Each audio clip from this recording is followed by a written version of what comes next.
Welcome to the original Next Level Gaming.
Let's see. I'm gonna pull it up on. Oh I'm shoot! gonna pull up the show. You actually on the thing and see. Yep. Oh, for some reason audio's working. Where is Chris? Yeah, audio should be working. I'm not here. Yeah, it sounds good. It's good. Yeah, I hear everybody, and there's Chris. What's going on, everybody? It is Tuesday night. He's awake. He's here. Tuesday night. Welcome to the NLG Show. It is wonderful to see everybody. Welcome here on both YouTube and Rumble. Welcome to our great friends and NLG family from all around. And we've got one of our NLG family here with us tonight. Drawn TJ making his debut on the NLG Show. What's going on, TJ? It's going pretty good. It's nice to be here. Thanks for giving me a chance. Hey, man. Anytime anybody says, "Hey, I'd really like to come on your show," we love that. So yeah. So welcome in. Glad to see you. Glad you're here. Looks like everything is looking good on both streams. So quick shout out to brother Rico, who was first in on the Rumble chat. He's kind of at ground zero-ish with the fires that have been going on around Maui and Lahaina. Is that how it's spelled? Lahaina. And just number one, thank goodness you're okay, Rico. He said 2/3 of that area is gone, and Maui is just the death toll continues to rise. It's such a horrible situation there in Hawaii. So our thoughts and prayers continue to go out to everybody that's affected. Rico, just thoughts with you too, even though you're here tonight and thankfully okay. You're kind of in the middle of all that. So it's pretty crazy, because if you think about it, you would think a volcano would cause that, not just a regular fire. Right.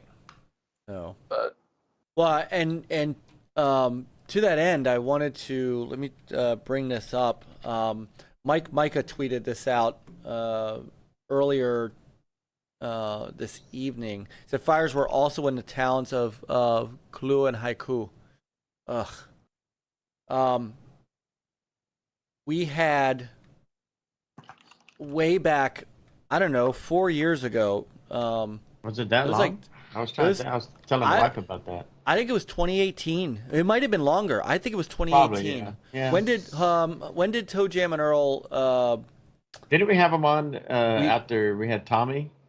I don't think I think it was before. Right before Tommy? I think it was before Tommy. Back in the Groove came out in 2019. So we had him on in 2019. We didn't have Tommy on until 2020, right before the pandemic. So we had Greg Thomas on first. And Mike, a great friend of ours, Mike Micah from Digital Eclipse, tweeted out earlier today, and I have it up on the screen, or I have the, let me throw this up on the,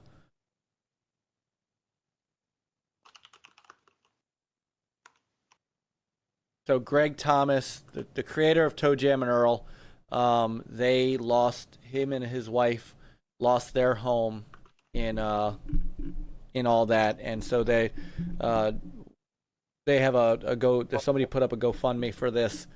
So I'll put that in the chat for everybody to, if they want to.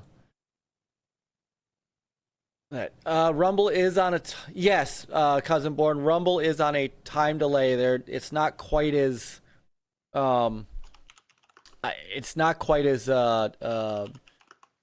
ultra latency. There's a setting that I have for that I haven't tried. I might try it on on kind of a test stream where you can get better latency, but you can't at the expense of DVR controls.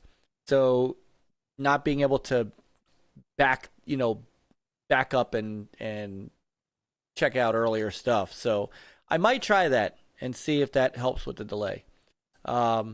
Anyway, so yeah, so I put the link in the in both chats. If you guys, if anything, spread it around. And again, anybody in those areas that need help, if you can help, that'd be a wonderful thing. So, everybody is just piling in. Welcome everybody. So, just very quickly, as you know, we are dual streaming and just pulling everything up here over on Rumble. We have 18 folks watching us right now, and people are just starting to roll on in. Want to say good evening to, of course, Brother Rico. Brother Panda So is here. Hey, Chance Oak City is going to be on your show. No. Yeah, Chris, you saw that. How much of that did you see last night? You were on for a little bit. How much of that? I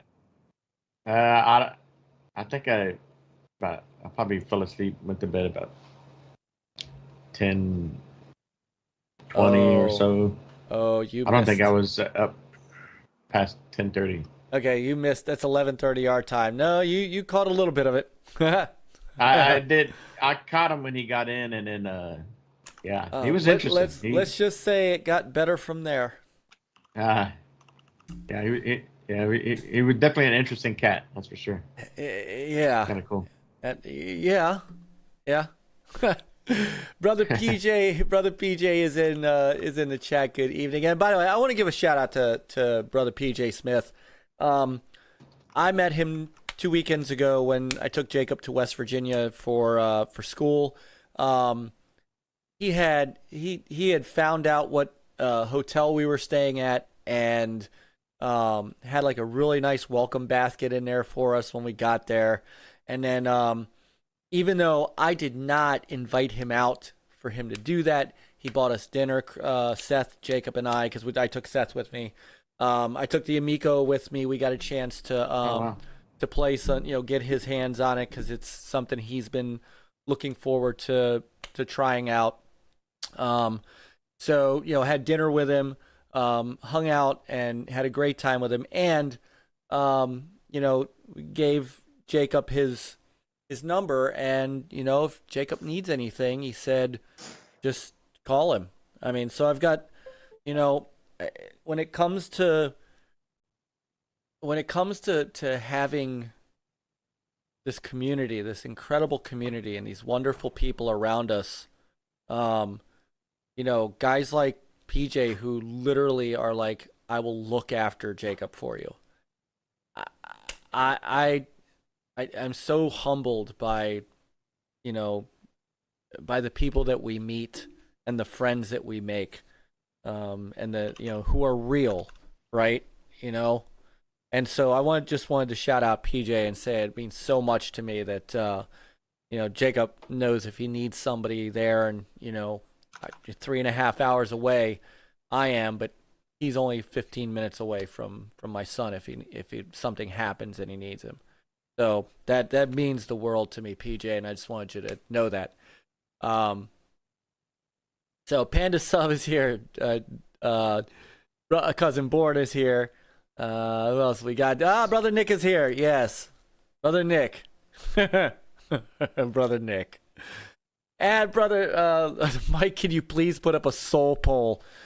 No.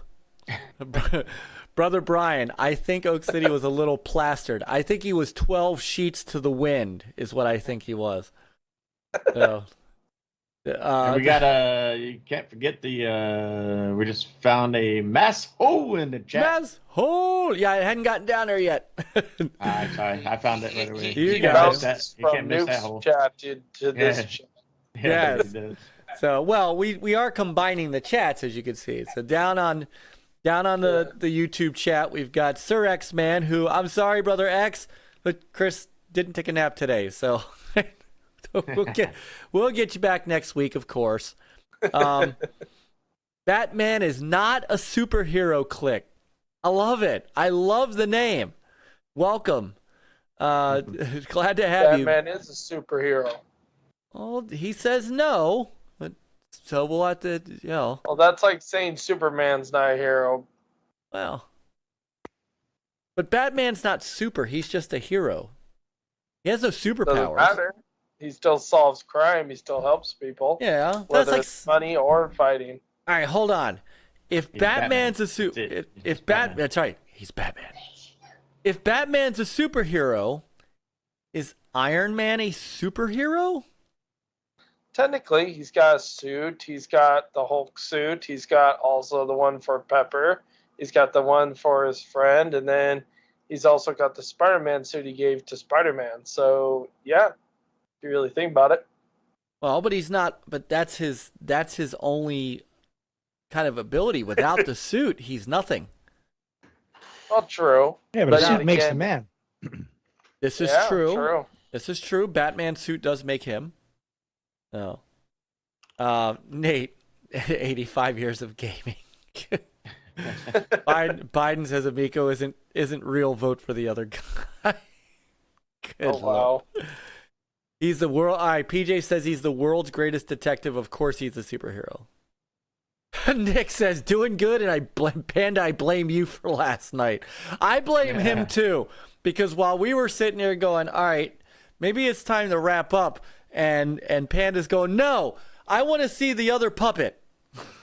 You missed the puppet show, Chris. Oh my God! Yeah. Well, I saw a puppet on the news show. So did you? Well, he has his own puppet skit. Yes, he does. Oh, he has a puppet now? I didn't know. Yeah. I gotta go back and watch. Handy Andy. I gotta go back. And watch. Yeah. Watch last night's show because I didn't know he had. It was a good one with Lord Cognito. So yeah, good, Noof's always got a good show, and just saying, Brother Noof, thank you for not coming back to Tuesdays.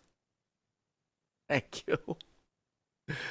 So down on the YouTube channel, so we do have Sir X-Man. Batman is not a superhero. Click.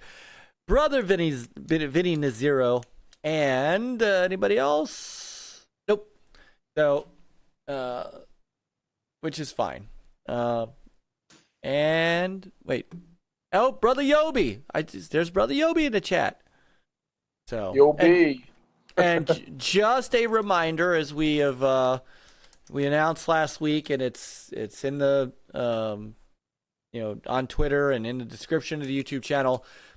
Just for everybody's knowledge, December 28th is the final NLG show on YouTube, starting January 4th. everything will be exclusively on Rumble. So make sure you are getting up there. I'll do it until the end of the year. I'll throw the Rumble link into the chat. Come on up, sign up and follow us.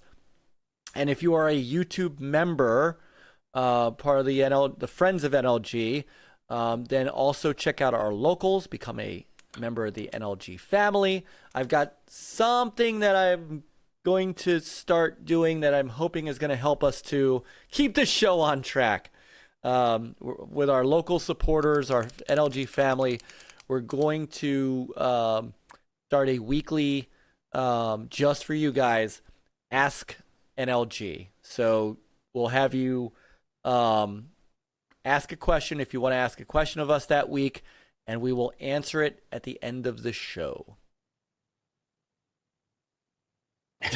Cousin Porn HDK reminds me of John Wick. Yeah, watch out. I've got a pencil right here. Your show needs more puppets, not sagely. Is your dog okay? Whose dog? My dog. Yeah. Why How do you think John Wick started? Oh, yeah, that's right. It all started with the dog being. All started, yes, it did. I used to have two.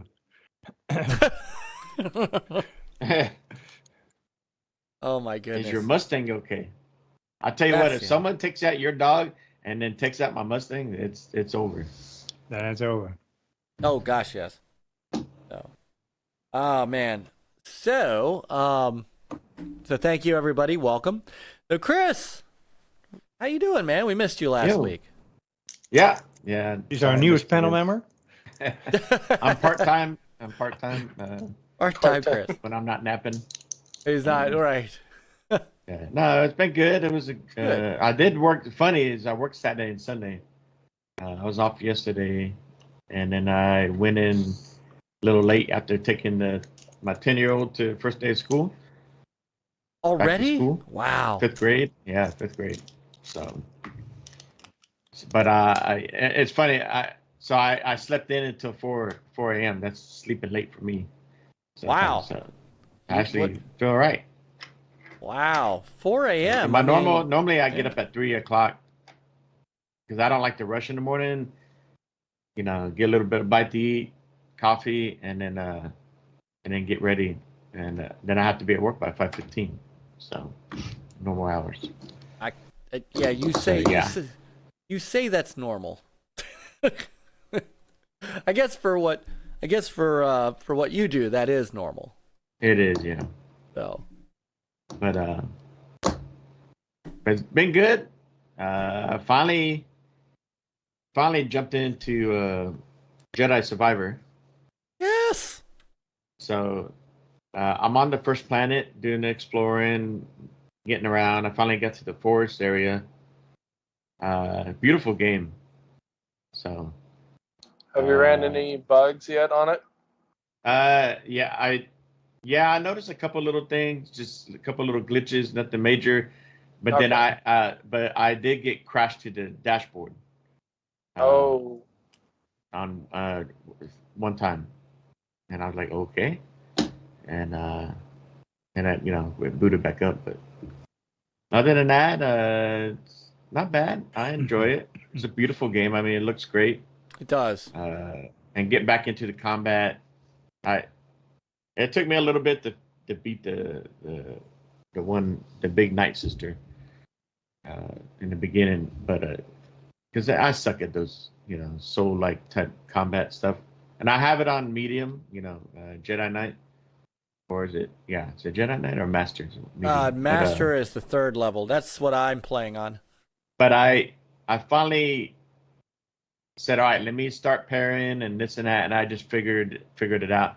But my hands started getting sore because when I was fishing, if you know anything about saltwater hardheads, oh yeah, you don't want to touch the hardheads around with the fins, right? I grew up handling them, and I caught about 10 of them. It kind of pissed me off. I was just fishing for fun, surf fishing. So the last hardhead finally found its way to deal. And when it sticks in you, it's got really bony point on fins and the top, and they could go through a shoe. So when that thing got into my hand, I couldn't pull it out, and I had to ask the wife to get some pliers, had to cut the fin, and then I was able to get loose from that. But it messed me up after that. So when I went on a couple of weeks ago, there on the beach, and so when I was playing for a while, Jedi Survivor, my hands started getting sore, with the joystick. So I had to take a break there. So. But I'm enjoying it. So I'm not sure I'll be able to finish it by the time Starfield comes out. I know.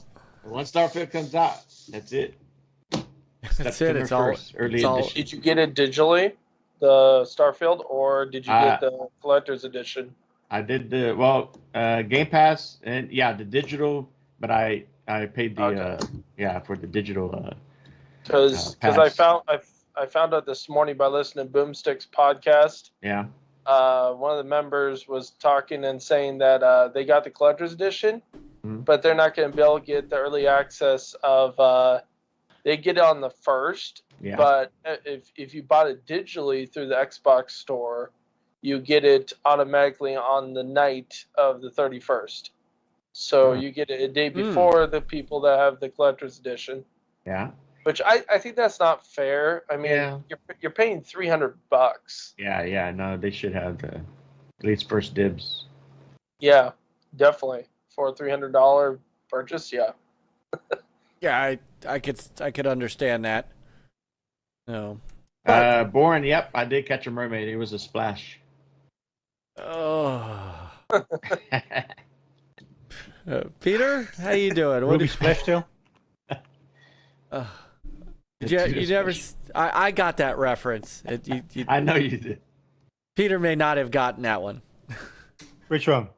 Splash. Do you ever see that movie? Old 1980s movie. Tom Hanks, Daryl Hannah, Eugene Levy. Man, great movie. I've probably seen it. I would have to see at least a trailer of it, and I'd probably remember it. Yeah. Eugene Levy stole the show on that movie. Yeah. He was so good. So good. So, Peter, what have you been doing? Not catching mermaids, obviously. What have you been up to? No, I have not been able to catch one, but I've been playing some Assassin's Creed 2. Whew. I discovered that or Ubisoft, last weekend they had a free-to-play weekend, and they had a whole bunch of titles, and one of them was the Ezio collection, and it has Brotherhood in it. And that one was missing in my collection. So I thought, I get the free-to-play. So I started playing that, and then I was looking at because it's like a 3-game in one, right? The Ezio collection, because it has Assassin's Creed 2, Brotherhood, and then the third one escaped me. And then I discovered for 2, I only had 2 achievements, and it's like, wait a minute, maybe I've never played 2, which I feel very stupid because I thought I played them almost all except Brotherhood. Now, so I decided to play 2, and then I bought a version, and also the Ezio collection right now is on sale for $12 from the Xbox store, just in case anybody else is interested. But yes, I'm going through 2, and then after that I'm doing Brotherhood. I'm enjoying it. Good stuff. Is it X and S? Yes. Is the collection? Well, it has HDR and increased frame rate. Frame rate. Yes. Oh, okay. Well, that's good to know. So the controls are still okay. From way back when, so they're not as precise as what they could be. Oh. So you hear me cuss, except I'm not online. Except Nate. Right. No. I say, yeah, that's awesome. That's a good. Oh, and Nate and I, we have been playing Dead Island 3. Not Dead Island 3. Dead Space 3. Dead Space. Yeah, 3, Dead sorry. Space 3. We got the DLC, and we're going through that right now. Nice. It's a co-op bro shooter. Such a nice. Speaking of Assassin's Creed, see that Mirage might come out a little earlier? Yes, Yeah. they are launching that October on the 9th, I believe. 5th. 9th or 5th? Yeah. 5th. I'll probably wait for it to go on sale. Well, if you have if you have UB Play, you might be able to. Oh, you can join for $1 maybe. They probably pull that right Yeah. before. I tried doing that, and it wouldn't let me. I had to pay the full $20 in order to access it, even though it was my first time. Huh. It was weird. Maybe it got confused. Yeah. Here you go. Assassin's Creed Mirage has gone gold, and hold on. Oops. Assassin's Creed has gone gold and will be out October 5th. So Okay, that's still a little bit away. Oh, yeah. Yeah. Oh. Very much so. So. All right. Want to give a quick shout out to Brother Driz is in the house. Brother, your boy Roy is in the house. And Brother Mav. What's going on, Brother Mav? Mav. Mav, who, Mav's in the house. Dude, Mr. 3K. Actually, no. Yeah, congrats. I got Is to it- catch last night's show because I know I was on I Retro saw Roots. some of stuff from Jasper on Twitter with the whole IGN. Yeah. Got to catch up on some of that. It was interesting.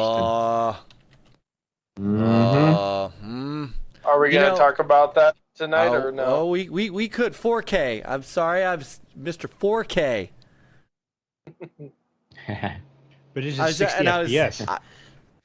Ooh. Well, he's on PC, so yeah, he's So, yes, like he's 120 on he, it. at turned, least. he turned PC Master I'm Race. 60. Yeah, congrats on 4K, Mav. That's a huge accomplishment deserved. and well deserved. It's Yeah. just Great one of group the of guys. They all put in the time and one of the greats. One of the great voices and channels that have come up in a not. I mean, in a all said and done, a short time. They 2020. They came up. He came up in 2020. So 4,000 subs in 3 years is freaking phenomenal. So if as many thousand subs as your 4x Extreme Racer score, I will stand by that score until the day I die. I will stand by that score. In fact, just to trigger you, I might go and look it up again and see if it's still in the archive.org. I wonder if it is. And I gotta go look. So, but I'm sure that article had all the platforms that game was on. You didn't miss that. You didn't skip any platforms, right? at the time, it was a Dreamcast game. At the time, yeah. So I played it. I first played it Extreme on PS2, and then it came out later on again on Xbox. Did it? Was there a Tokyo Extreme Racer on Xbox? Yeah, Really? yeah, because I remember when I was playing it, I had the music ripped, and so I was playing my own music when I was doing that on yeah, I remember that. It's too bad they don't let you do that anymore. I know it was yeah. And, I mean, I guess you could do Spotify, right? Yeah, you can do That's something good. Spotify, but it was just very I know, unique. it's not the same. Yeah, it was. Yeah. Oh. I wish they would give us an option to switch our dashboard, like in the settings, where you could change it and you could bring back the Xbox 360 blades. Oh yeah, I know. Yeah, I would But love with the modern blades. functionality. Yeah. Oh. Oh yeah, you're. Everybody's requested that so much, but they said no, they don't want to do it. It's like, give us what the fans want. The fans want it, obviously. Make it an option. Don't force it. Just make it an option, and people can choose whether or not to opt in or opt out. Kind of like the preview program. Same thing. So if it makes you feel any better, Mav, someone else reviewed Tokyo Extreme Racer 0 on our site long ago. It's a guest writer, so I don't remember who it was. And Tokyo Extreme 0 for the PlayStation 2 did get an 84. So that should make you feel better. And it's funny because this is the reason I gave it a 4. Although there's over 100 miles of Tokyo Highway, it's essentially one track. It was like the biggest one-track racer ever. Someone in your site had that's said the whole point. Racing around the city. Yeah, but that's why. Highway. But that's why Mavi was a guest writer, because I fired him after that review. And now he works at IGN. Yeah, he's all bitter. He's like, fine, I ain't gonna be objective about it or fair. Oh my lord! Thanks, Mike. See what you started? See what it's all my fault that IGN is in the end. In the end, it is all my fault that IGN decided to leave Xbox. So hold on, because I do want to. All right, real quick. I played Quake 2 on Sunday, and it was awesome. By the way, streamed it over on Rumble, and I spent the last day resetting up Windows 11 on my Atari VCS external drive so I could get RetroArch working again, because I am going to do another stream with my X Arcade stick, which is the one I wanted to do. Is that Vic? That's Batman is not a superhero click. That's Vic the Click. What's up, Vic? I apologize. Vic. I didn't even put 2 and 2 together. So hold on. Whoa, Sir X-Man. Hold, sir. Hold. What? Was he being slanderous? Yes. Who said no one remembered that? Wow. Well, I don't know. I have to. You challenged Okay, Mike. I'm gonna have to fight him in the chat. Oh man. Peter, we're gonna have to get rid of the topic soon. Get rid of every topic. That's just welcome gamers. That's it. That's the topic. I'm sorry, Sir X. What game are we not? Are we forgetting? I'm sorry, huh? Who doesn't remember Full Auto? Full Auto. One Sure, of the X-Men first. doesn't remember. That's why I had to bring it up. Yeah. And only on Xbox? Because I don't think. Well, no, I think this eventually came to PlayStation. Eventually, but it launched. This was a phenomenal Xbox 360 game. Phenomenal. That is what Tokyo Extreme Racer should have been, Mav. Just telling you. Just putting that out there for you. Anyway. So if Batman is a vigilante, is Spider-Man a vigilante as well? Yes. I mean, They're both not part of the police. They're Regular both guy not by day. part of the army, so they are vigilantes. If you think about it. Yes, and they do say that. So that's not a. I mean, Batman has always been a vigilante. That's not. I don't Also, think that's, Spider-Man. no. I remember as a Yeah. kid. I mean, he has been part of the Avengers also.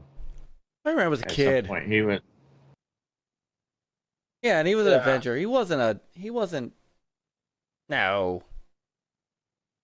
All right, hang on. See, now he made me go look up. Because I know I reviewed Full Auto. Full Auto was a great game. I remember playing it. Oh, no, Dan did. Dan reviewed it. I previewed it. Dan reviewed it. We gave it a 95 out of 100. that's good. very generous. No, that game was... That's good, but 95 That's phenomenal. out of 100? Well, you got to remember, you got to remember this thing was multiplayer. It was, I mean, this game oozed just awesomeness. This thing pissed awesome. This was similar to like Twisted Metal in a way, if I remember correctly. No, it was no. Not quite. It was Car Combat, right? Yeah, it was kind of a mix between that and Death Race. Oh yeah. Now I totally remember. Yeah. This is the Ricky Bobby of those kind of games. It just wakes up in the morning and pisses excellent. Sega. Who makes the game? This was Sega.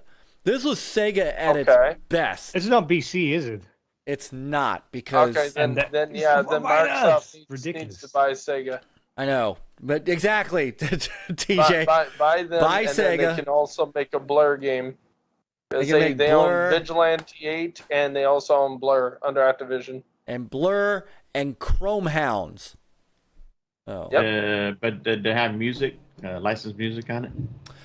Yeah, but they could just take that out, or they could just take the Forza Horizon music if they wanted to and put it into Blur and just reboot Blur, basically. So, so they necessarily don't have to put back the songs that were originally in there, because they could just reboot it. Just play the game as is, straight from the disc. No baloney. Yeah, Full Auto 2, and Yobi is correct. Full Auto 2 was PlayStation, but Full Auto, it just doesn't have the only on Xbox on the box.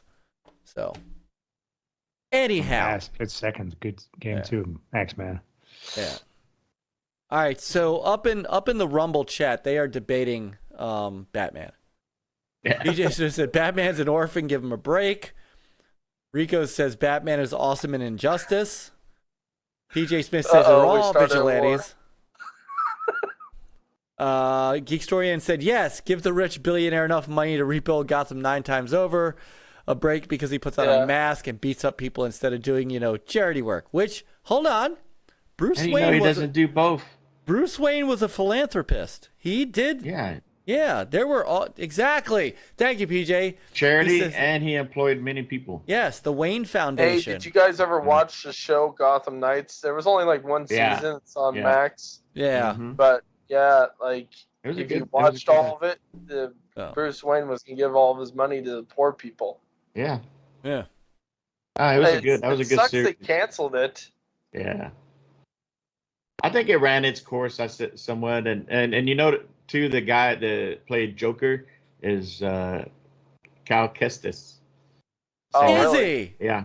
Really? Yeah. I wish they would have gone for at least one more season. I thought it was not too bad. I thought it was pretty good. It was. You had the guy from Supernatural in there that was Harvey. Yeah, you know how they got into the whole owls. It's like literally like the video game Gotham Knights. Yeah. See, now I'm looking up. Now I'm looking up Cameron Monaghan. They got you on the search, Mike. Hold on. So it's like Squirrel. Well, no, because I don't He's a good see actor. it. He's got a lot of reach. I don't see it listed as. I don't see him listed as that in that. Hold on. He's there. Hold on, I'm looking. There's no denying it. That red hair. Are you sure he's not? Okay, wait a minute. Are you talking about Gotham Knights, or are you talking about Gotham? I'm talking about the show. Gotham. Okay, that yes, he was. Series. That's yes, what I was okay, about. I gotcha. I gotcha. That's okay. No, he was definitely Joker in Gotham. Yeah, he was. Yeah, he had a good. Look for good acting. I would have liked to have seen a young Joker. Yes, I don't think anybody's gonna be better than Heath Ledger. I don't think anybody's ever gonna top him. I mean, no. Well, you got the Joaquin Phoenix guy. I mean, he's the only one that's gotten it nailed down pretty close. I think for the versions of Jokers that they're playing, they're perfect, right? Like Jack Nicholson, his version. They're all different comics versions of the Jokers. So I think they each one of those actors is like perfect. But Heath Ledger was like he literally made himself crazy for the role, like literally. Yeah. Like Like, And of course, it's sad that we lost him too during that. I know, because like if you watch like the interviews, like who was playing Batman when that movie came out? That was Christian Bale. Yeah, Christian Bale sat there and he's like, he was in the room with Heath Ledger, and he's like, you want me to read my lines? And he's like, when I asked that, Heath Ledger's over there just doing his lines, and I thought he was just going crazy. No, he was stating character the whole time. Yep. But That's there true is dedication. You know, we never talk about Cesar Romero though. No, you're right. Exactly. And that version, like, he was great for, you know, it really kind of hard to put any one of them above each other because, you know, each one of those actors, they brought themselves into that role that was unique, right? You know, for that, those versions. I agree. Scepter! Romero was great. Yeah. Mo. We got Brother Big Mad Mo and Brother Scepter up in the Rumble chat. Welcome, guys. Did anyone watch Pennyworth? I don't think I ever. That's a pretty decent. Where it's before he even becomes Pennywise.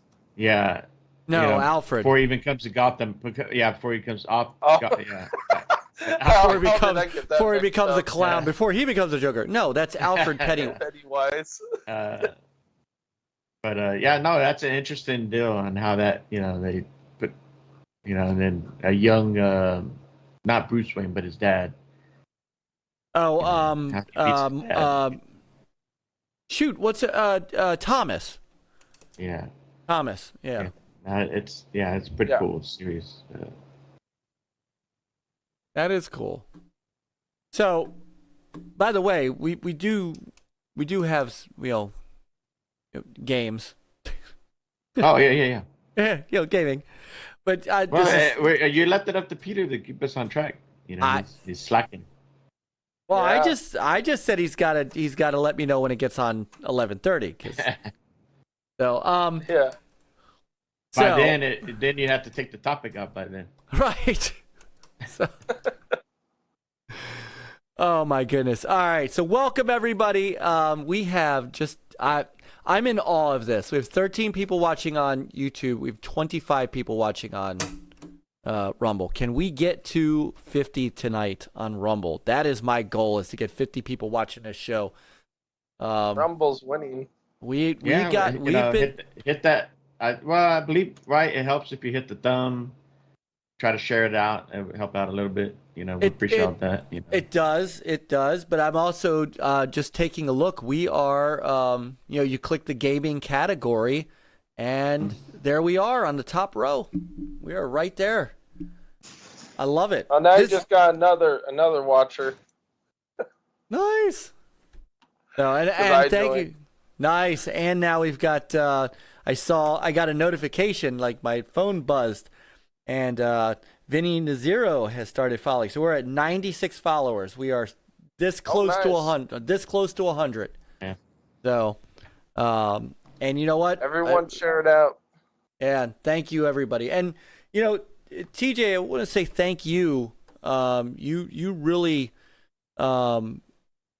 advocate for us and promote us, and it means a lot, man. It really does. Well, you have amazing podcasts. When I first heard about you guys, I didn't know much about you, and then I heard Sir X-Men was on this podcast, so I'm like, well, I gotta follow his crazy butt. So I came and watched one episode. I'm like, you know what? I love this podcast. It's pretty good. I'm like, you know what? I'm gonna promote them as much as I can, help them out, because they're just as good as Iron Lords. They're just as good as Dealers podcast, which, funny enough, is going on right now. But literally, you say yours is not that big, but it may not be big in numbers. But screw the numbers. It doesn't matter about the numbers. It's about the people that actually show up.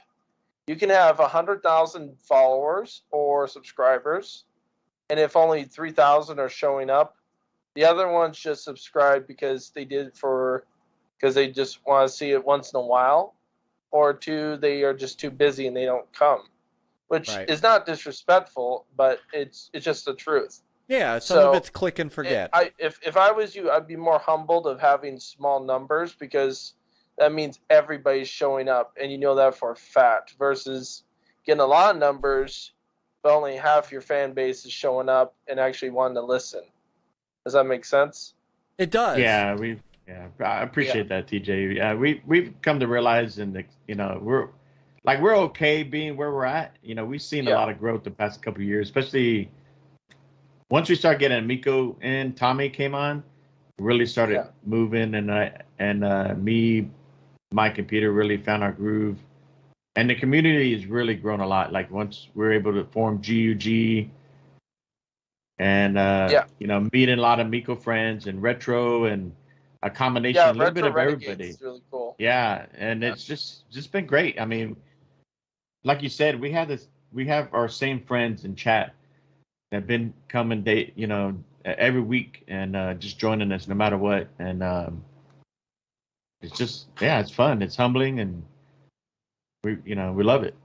And so we appreciate you coming on with us, because that's the thing. Like Mike, that's what Mike's always been about. It's like I started out in chat at one time, and then I remember asking one time, hey, it'd be cool, think I could join y'all one time? And he did. So Mike's always been open, with everybody, and every week, if I'm taking a nap, you have someone that like Surex fan or somebody. That's one thing that's been great these past couple of years, is that we always have someone there like, hey, can we get on with you guys tonight? And it's just been great. Just love it. That's good. It's always a fresh air for the podcast. It always brings in new people. Mm-hmm. So that way there's no chance it can get slowed down or get stale or seem the same. So that's a good thing. You're allowing different opinions and different people from different backgrounds coming in, which is a good thing. Oh yeah, that'll help you get you more into the community and help you grow more. So that's good for you guys. Yeah. Well, thank you, we TJ. are. Thank you, and that means a lot. I mean, we are all about the community. I mean, there are a few guys I know that are, as that spreads out into the community like Chris does. I mean, Chris shows up everywhere, and he's in everybody's chats.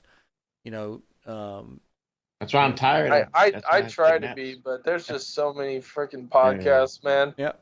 Like I just watch them on demand now. Like if I'm live, I mean, you can be happy I'm there, but I'm only gonna be live or be in the chat for a couple minutes, because normally I'm just listening while I'm driving forklift, or I'm listening while I'm playing a game or working out. So either I'm catching on demand. So well, and we always appreciate. I always say, and to your point, we do like the smaller crowd. I am in awe of what Iron Lords do. I really truly am. Like watching them.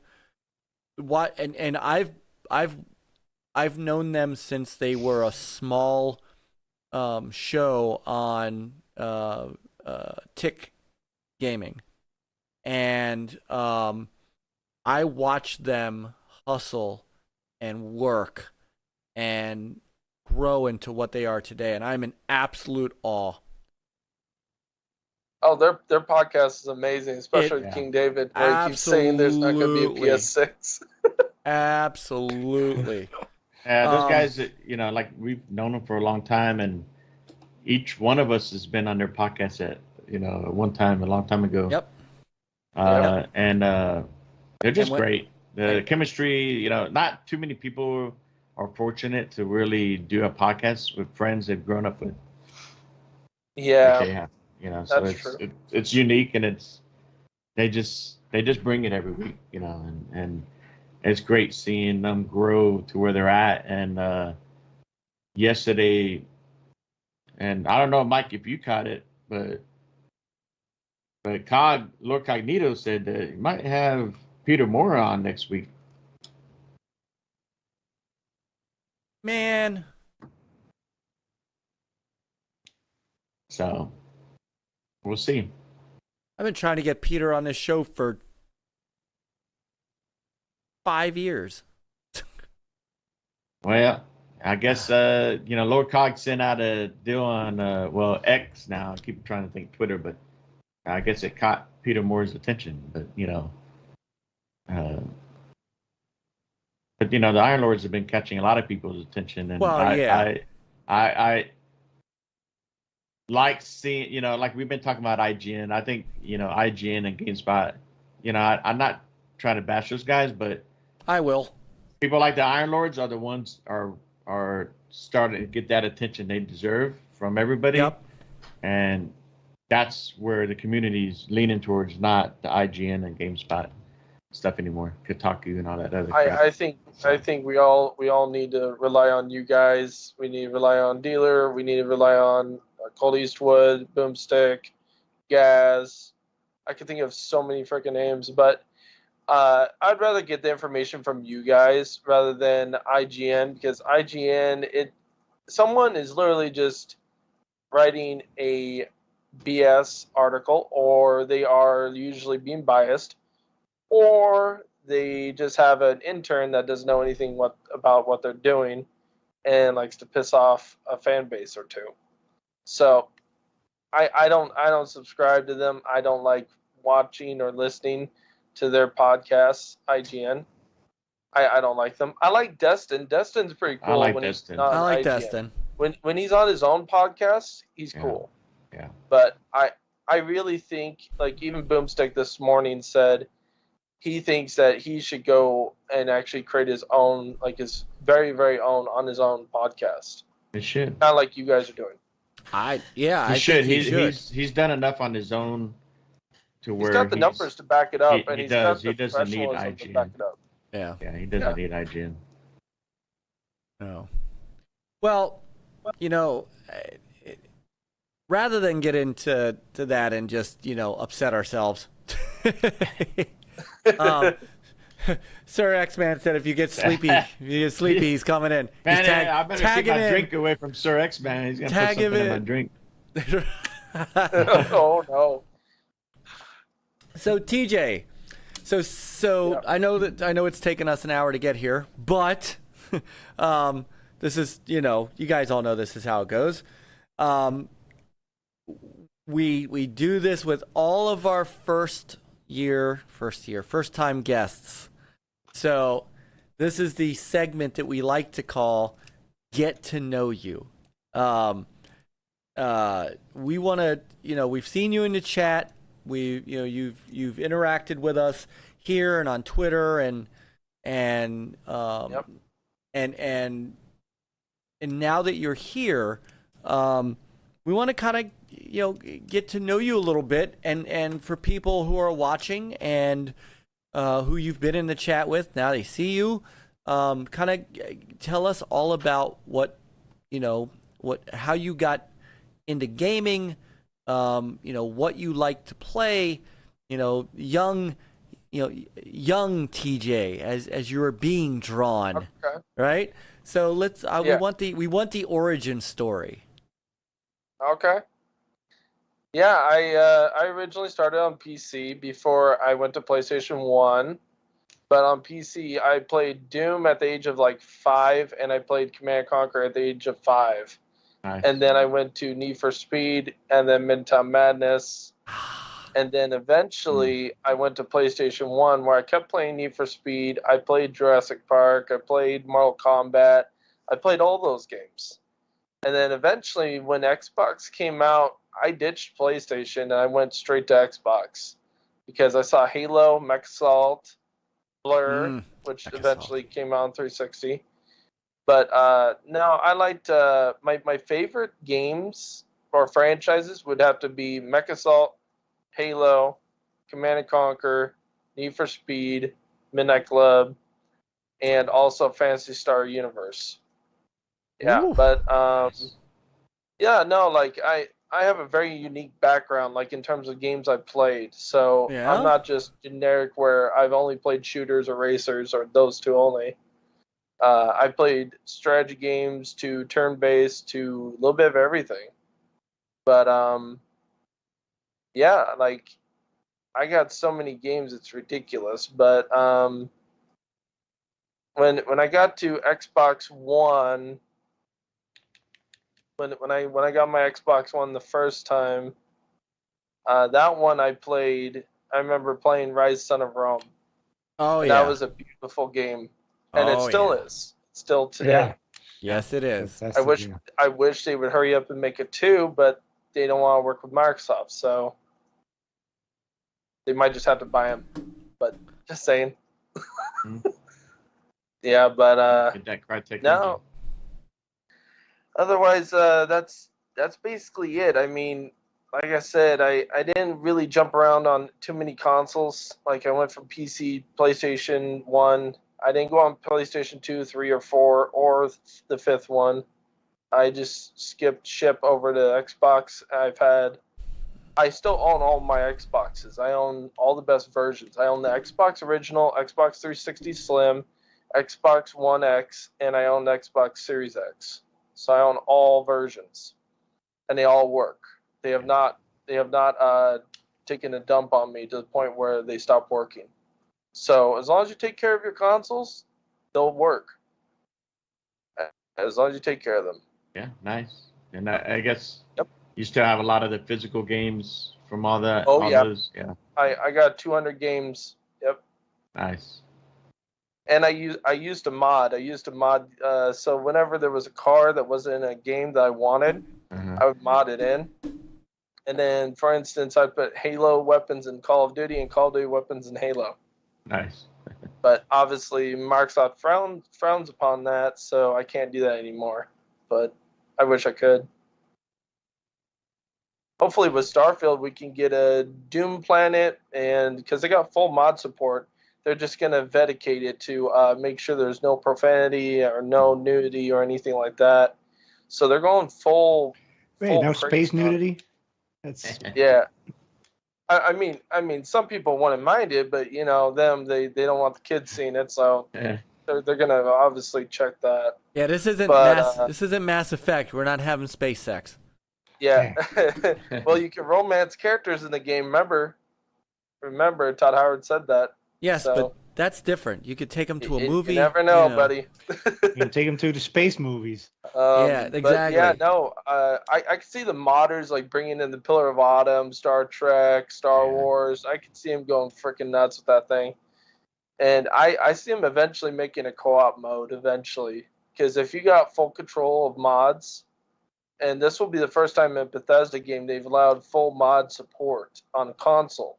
Not PC, but console. Yeah. I think you're going to be really surprised probably a year in, probably even less. You're going to see some crazy stuff that you wouldn't think would be in a Bethesda game. And I bet you they get the frame rate up to 60 frames with mods. Like, even though they said they have it locked, I bet you the modders break it and make it work at 60 frames. It's not gonna They'll happen find a on way. that. That's They're not good gonna at happen that. on that's not gonna happen on console.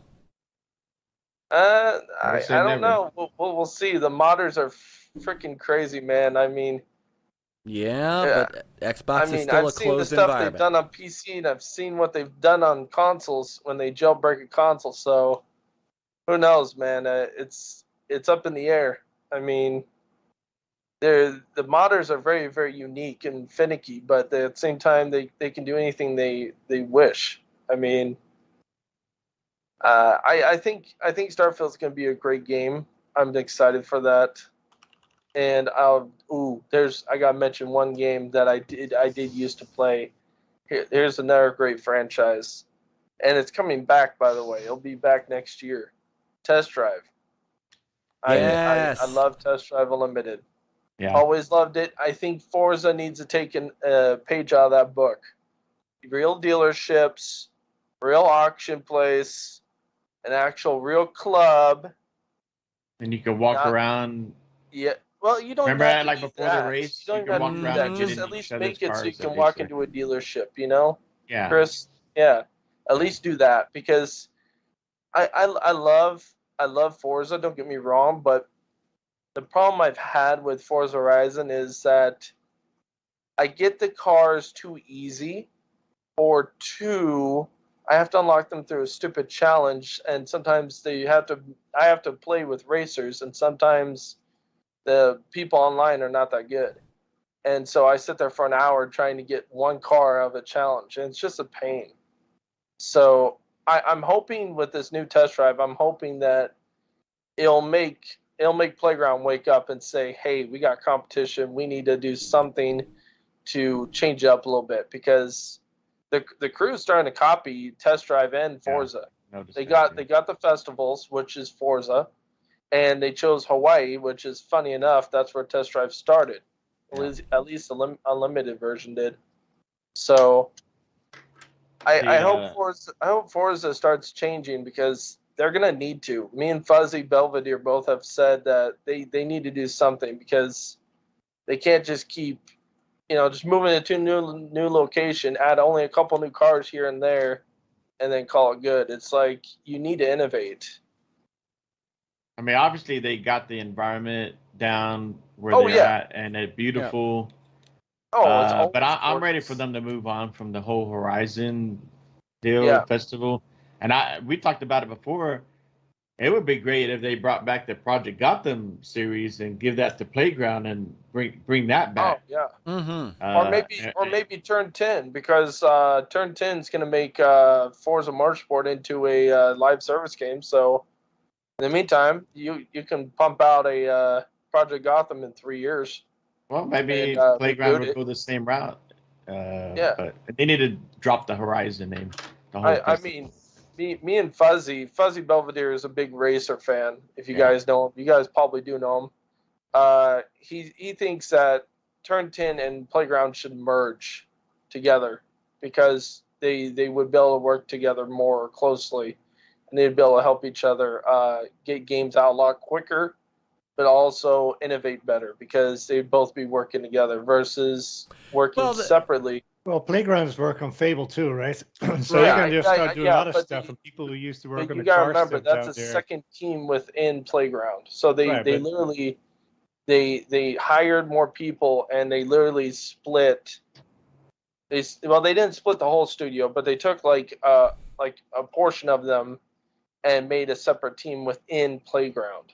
Yeah. Kind of like how Activision has like 5 Call of Duty developers. Sledgehammer, Treyarch, and if you think about it, it's normally just Treyarch, Infinity Ward, and that's it normally, but then you got Sledgehammer, so there's support studio. But I wouldn't be surprised if they're already working on some other new Horizon game or whatever it's going to be called already in the work, because Horizon 5 was... rumor has been that is either next year or something. Let me ask you guys this question, and let's see what you think, because I've already told you what I want Forza to do, because I'm getting tired of them pushing out the same stuff, in my opinion. I mean, don't get me wrong, it's a lovely game, it's beautiful, it's always great, it's fun, the gameplay's fun. Don't get me wrong. I'm just saying they're getting a little bit stale, in my opinion. But what would you like to see differently? Like, obviously they got Forza Motorsport, but then they got Forza Horizon. Obviously, they should make a Project Gotham Racing. I'm not disagreeing with you, Chris. They should. I think they should give that to Playground, the studio that's been doing Horizon, and let them do, reboot that franchise. What about Vicarious I think Mike and I came to the agreement that they should make a Rally Sport Challenge. That's what I want. Yeah. That's what I want. And they got Vicarious Visions, which is still an operating studio under Activision, which is the original creators of Vigilante 8. The original, they helped make Blur with Bizarre Creations. Bizarre Creations. And Bizarre Creations was shut down, but it's still owned by Activision. The licensing's still there. It's just nobody's working in that exact corporation. Right. So they could rehire and open it back up. And if they wanted to, they can look. You know what? I got a great idea, Chris.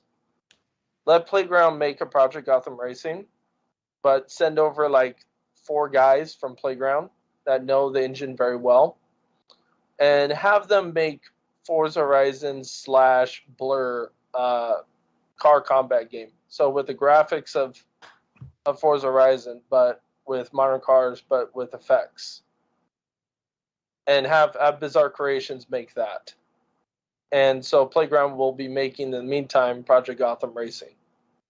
Yeah, possibility. I mean, they should.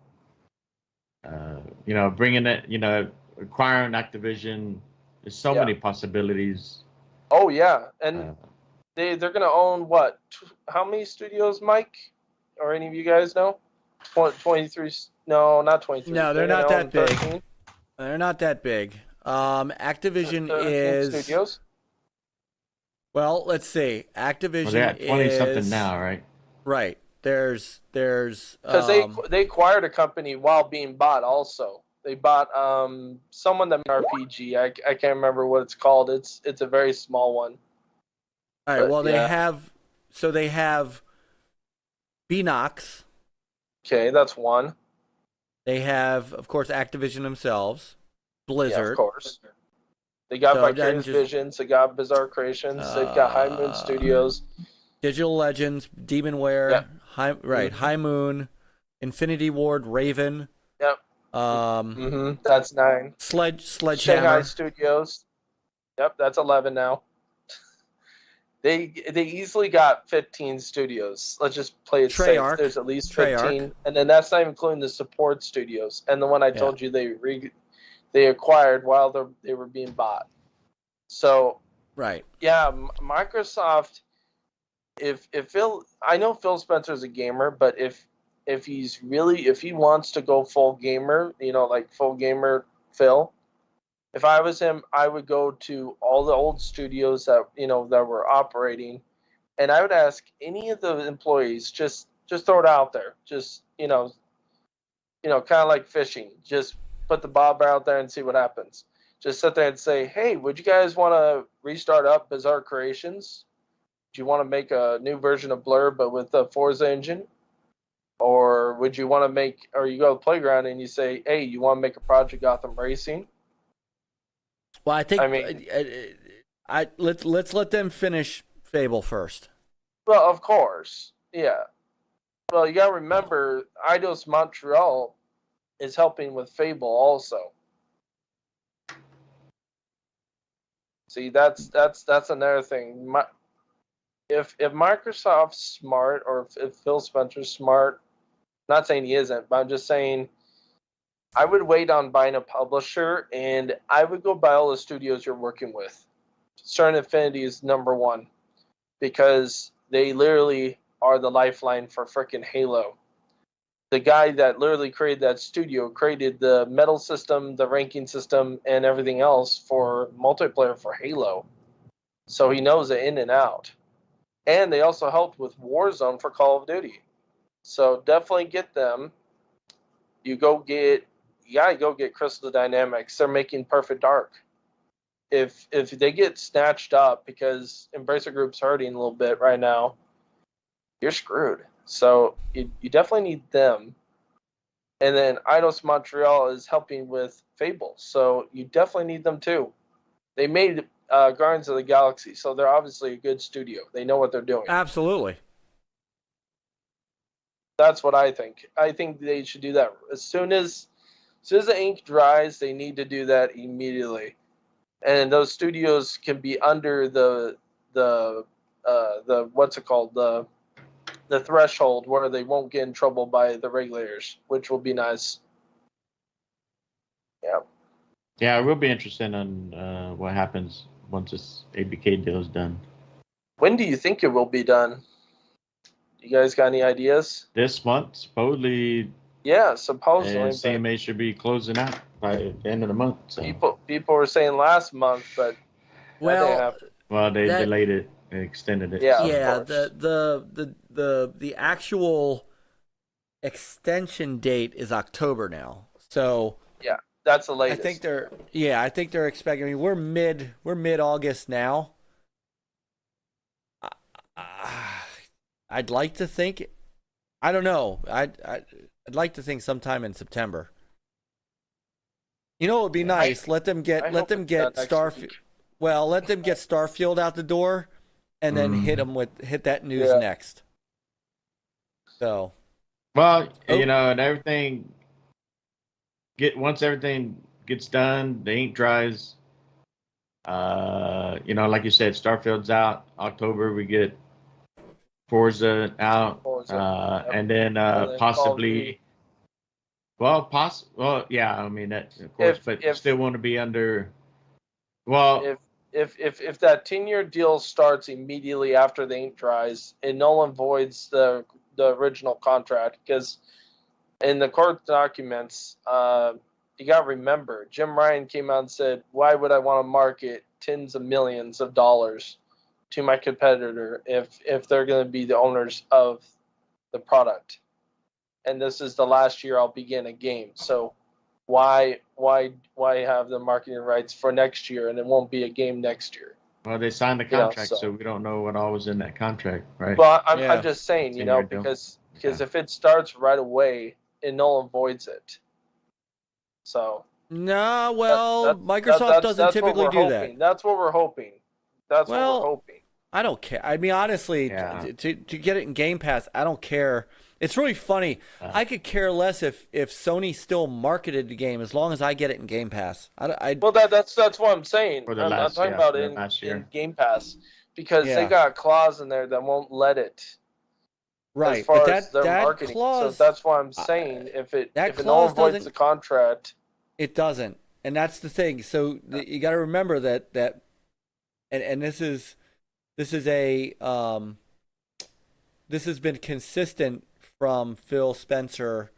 They honor their contracts. Yeah, so I know they do, but you got to remember, Jim Ryan is the one that's literally came out in public and said he would rather get the extra 10% than market it and lose 10%. Because remember, in order to get the marketing rights, you have to give up 10%. That's why it's 80-20 instead of 70-30. Now, I'm sure that's going to be different, but I don't think I don't think they're going to drop. I think they're going to, and this looks good to the CMA and all that anyway. So. Well, Microsoft's going to be fair. They're going to give them 70 for Microsoft, 30% for Sony, which will be the right thing to do. Oh. Yeah, we'll find out. So. All I know is we're going to be swamped with games.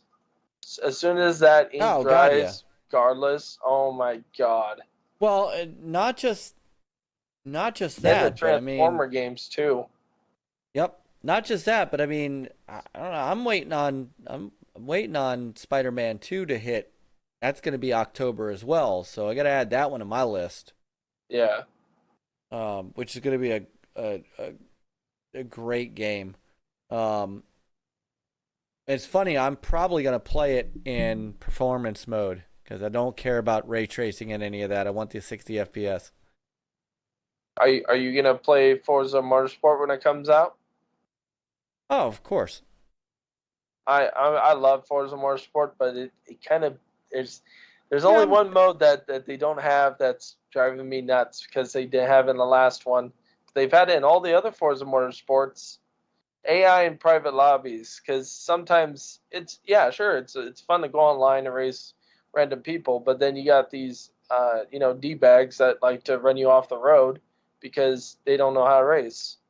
So sometimes I like to go against AI on the hardest difficulty with my friends, my inner circle. The new Forza will have a lot of things to combat people like that. They can penalize and stuff. So a lot of good stuff coming. Yeah, and so that does take us to what we actually wanted to talk about tonight, which is a bit of a weird kind of situation. And Peter? Next topic, the split screen conundrum. Conundrum. So, Hey, all right, really quickly, I wanted to just, I'm not keeping up here with the chat as well. Brother Boogeyman up in the Rumble chat. He was heading to West Virginia. And down in the YouTube chat, we've got Oak City Gamers, 1968 Camaro. What's up, Brother Camaro? Gunter came in. I mean, we've been talking to these guys, but I just want to make sure we let them know we know they are there. And Sir X, who says I want to know about the license to Split Second. Split Second was published by Disney Interactive Studios and is owned by Disney Interactive. So whoever owns that now, don't know, but it's not Activision. So all right. So interesting. All right, so this kind of combines two topics that we've kind of, one topic we've just not been able to cover as far as we've taken it off the board for for a couple weeks, but now it seems like it's a good time to bring it back into the fold. So a few weeks back, we got news from Larian Studios that Baldur's Gate 3, which is right now out on PC, coming out on PlayStation 5. When is that coming out? Hold on one second, I can tell you. Was it September? Yeah. It is coming out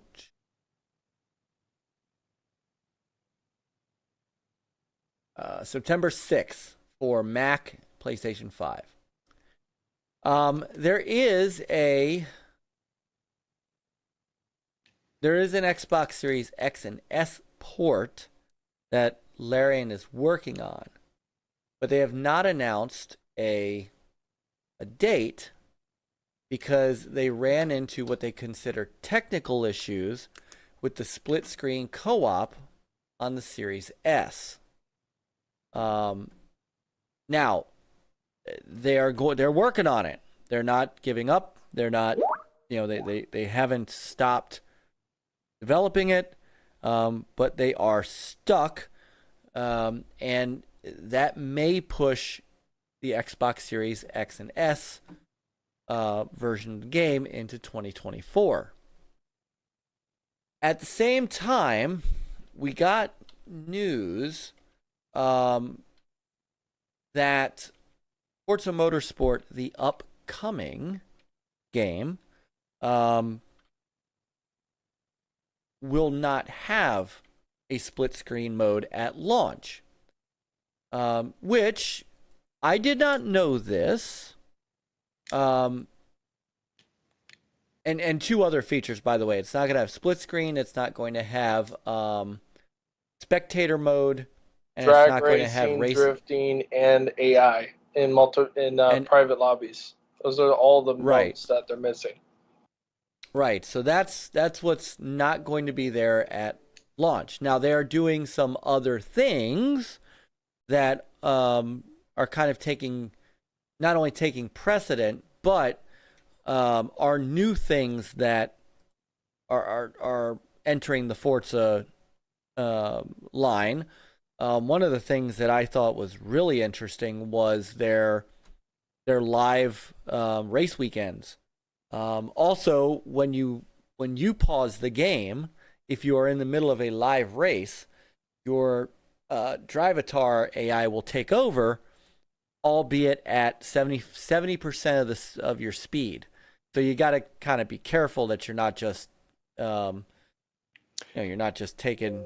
I hope that's just for computer race for multiplayer races. I believe that is the case. Because otherwise it would suck. Well, that would suck, yes. But no, I believe that's a nice feature, though. I mean, sometimes, like for you guys, you have kids, so like sometimes you'd be in the middle of a race and you pause it, but you don't want to, back out completely. and the AI Drivatar could take over. And if it's kicking butt, who cares? I mean, go take care of what you need to take care of. Come back, resume, and then go full throttle. So that's a nice feature, actually. I do like what they're doing. It's something different. Yeah, and in those cases they are. Now, I did not. So the reason that there is no split screen, there was a developer, kind of the Forza Monthly video, and the creative director, whose name is Chris Sasaki, said that the reason that they're not doing split screen, at least at launch, is that pushing the graphics that they're pushing, which is on-track ray tracing 4K 60, required a complete overhaul of the game's rendering engine. As a result, split screen was too hard to add in at that time. So, the Forza engine has been around for a long time. This is a new rendering engine. And so not just a whole rendering engine, it's also physics engine as well. Right. So it's basically been rebuilt from the ground up, kind of like exactly Unreal Engine did to Unreal Engine 5. They redid it. Right. Yeah. So that is a different. So I guess where I'm going with this is, you have a couple of games now that one is not going to have split screen. The other is being delayed until they can get split screen working. But it's working. It's not working on the S. So I wasn't aware until I went back and looked that Forza Motorsport had split screen. In fact, I wasn't aware either. I didn't even know it either, and I've been a Forza fan since Forza Motorsport 2.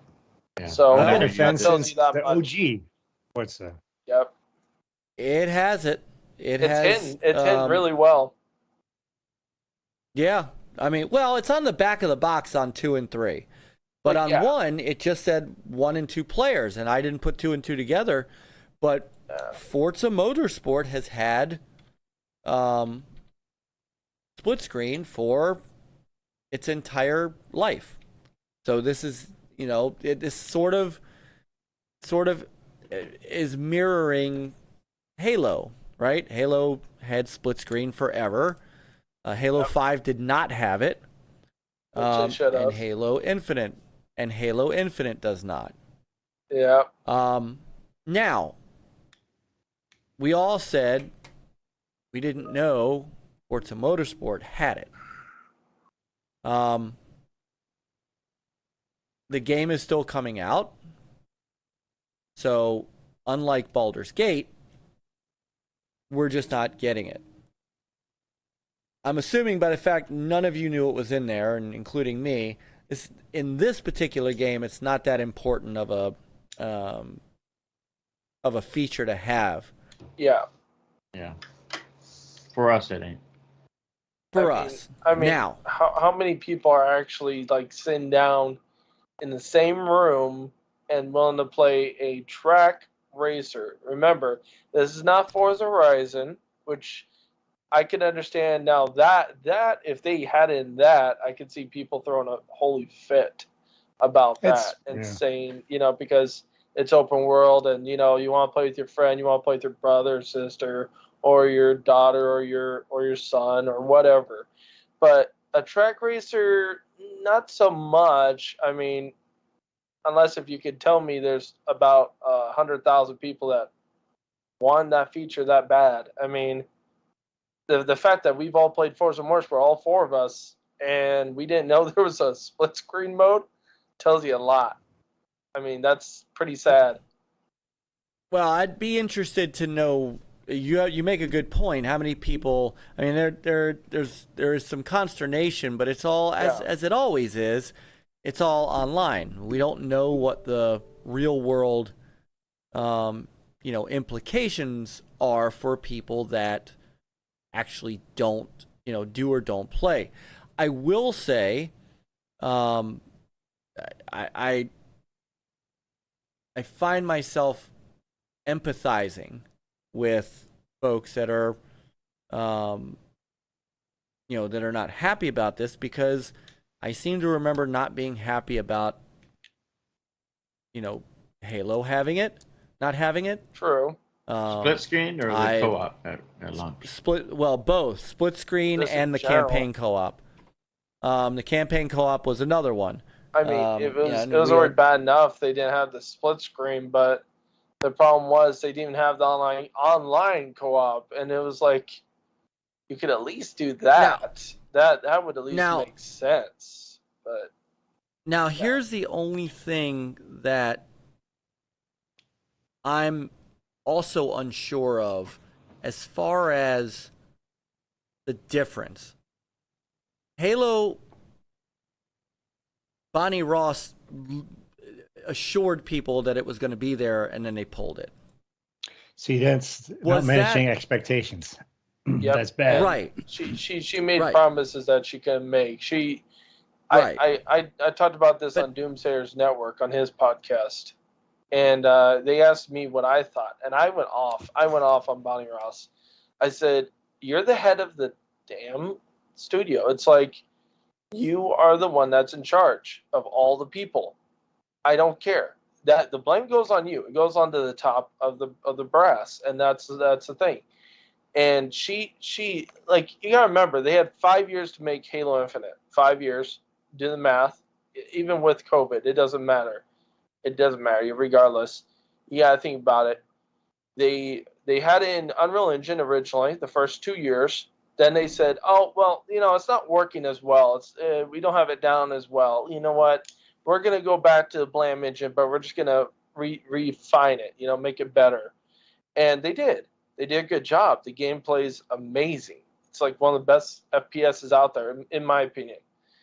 But they wanted to make it a hero shooter. They wanted to make it a semi-open world. That was wasting 2 more years because they couldn't make up their mind. And that was actually Bonnie Ross's idea. She came out and she said that in interviews. She said, "Oh, we're thinking about making it a hero-based upgrade system where it's focused on upgrading and blah, blah, blah." And then they said, "Oh, well, maybe we'll just make it free to play. Oh, maybe we'll just go back to linear. And no, it's fully open world." She couldn't make up her mind. And I get it, her heart's in the right place. I'm not saying she's a bad person, but she let it go too much to her freaking head. And that's the reason why she's not there anymore.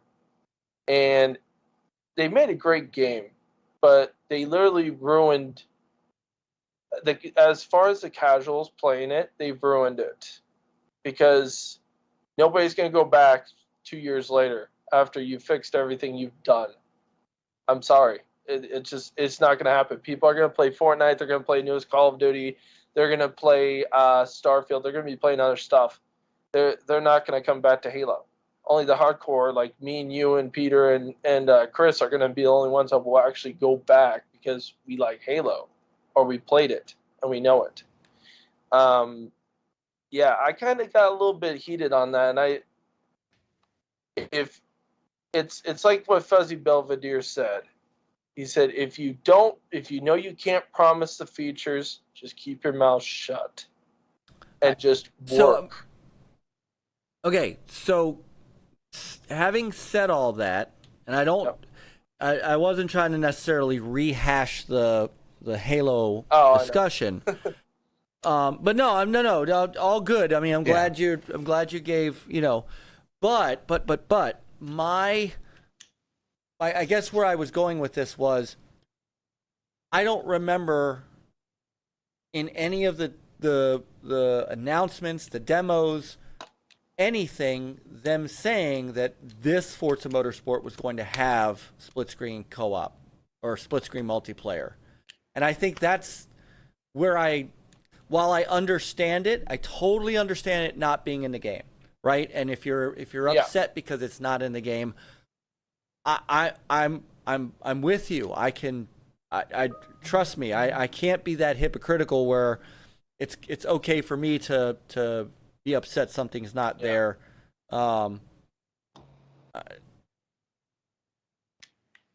But knowing that this is a kind of not a reboot in the series, but a brand new game in the series, things do change. And it's a flagship game. Yes, but things change. Rendering engines change, and if there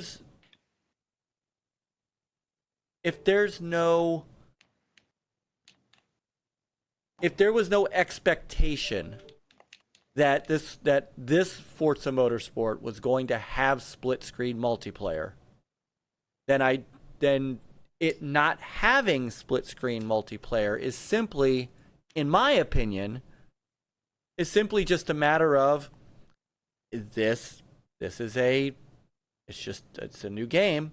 It doesn't have it.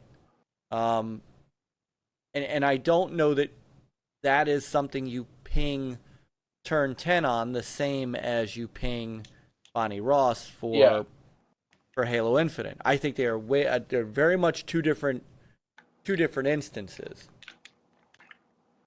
So thoughts across the way.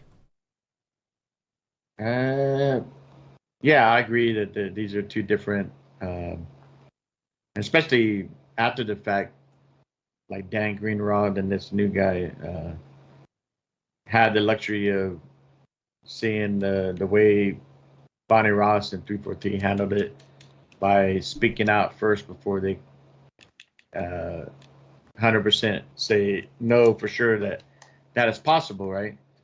At launch.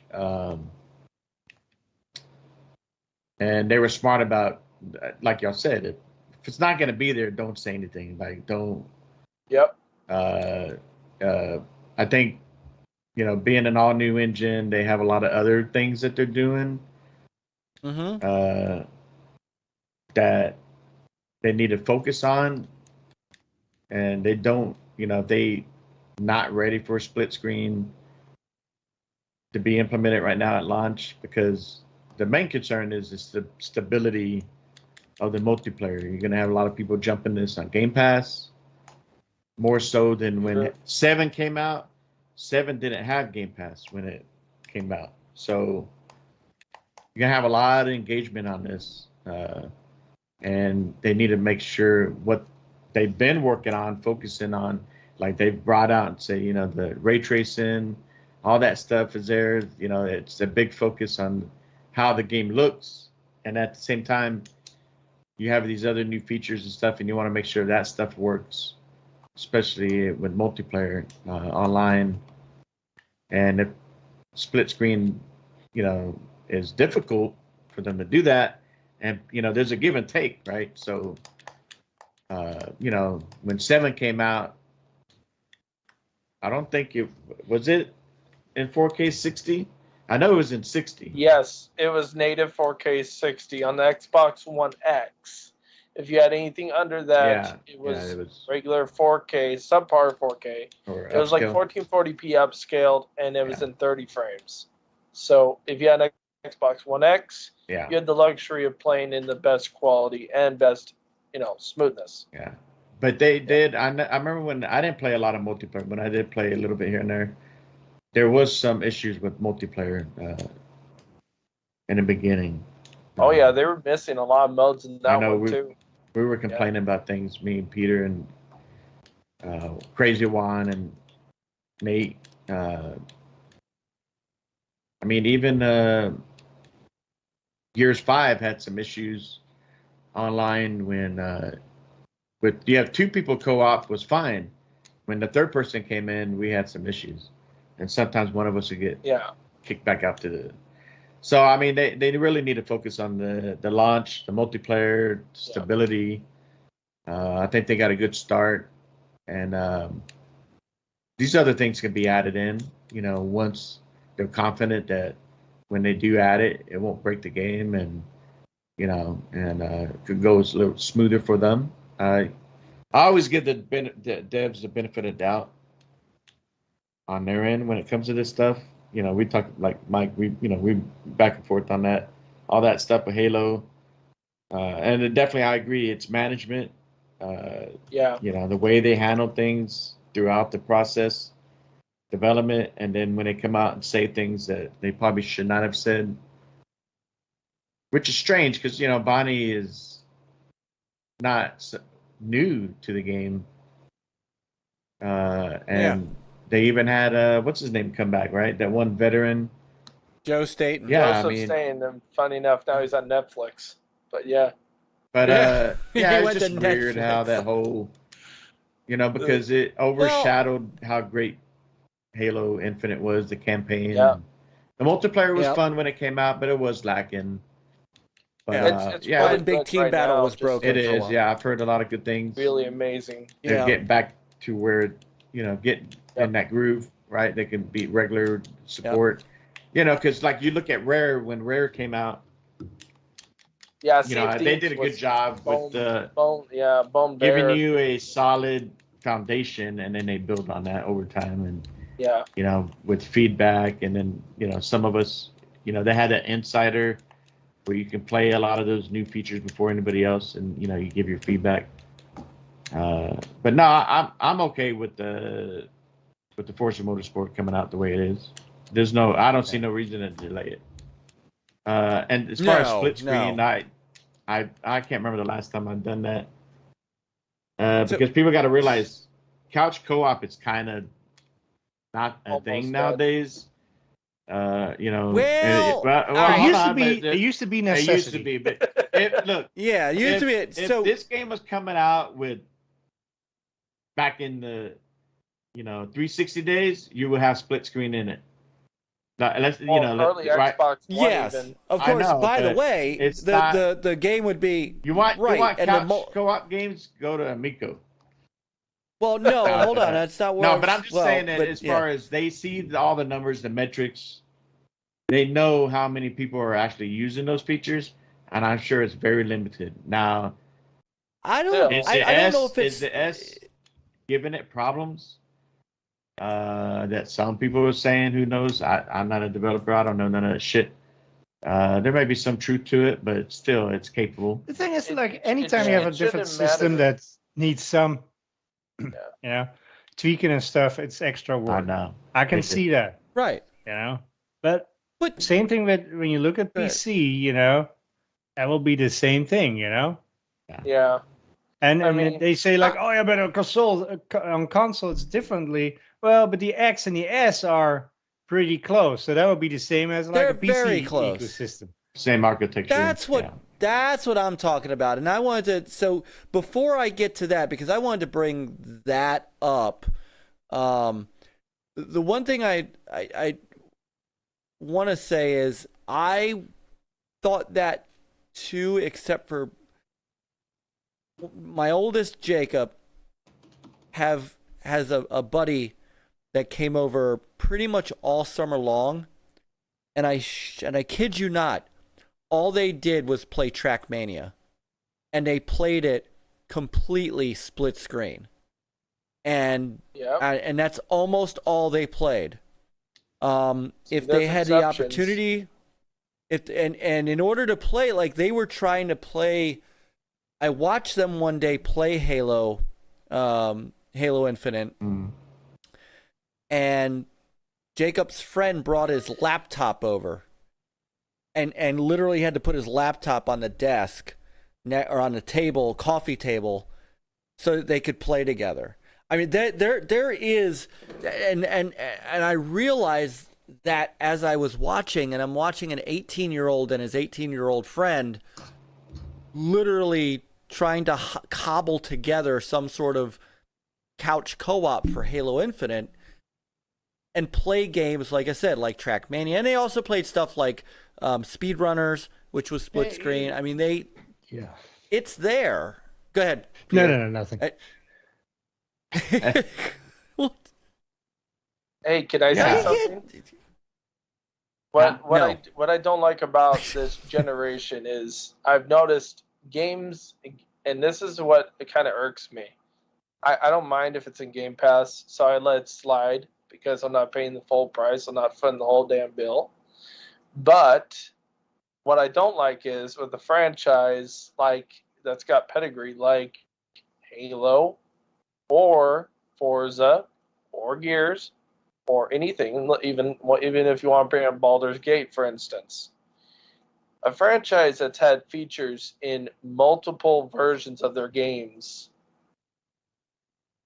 Like I said, they should have it there at launch, but I'm with Chris. They can just patch this stuff because you gotta remember they're fully rebooting their whole system.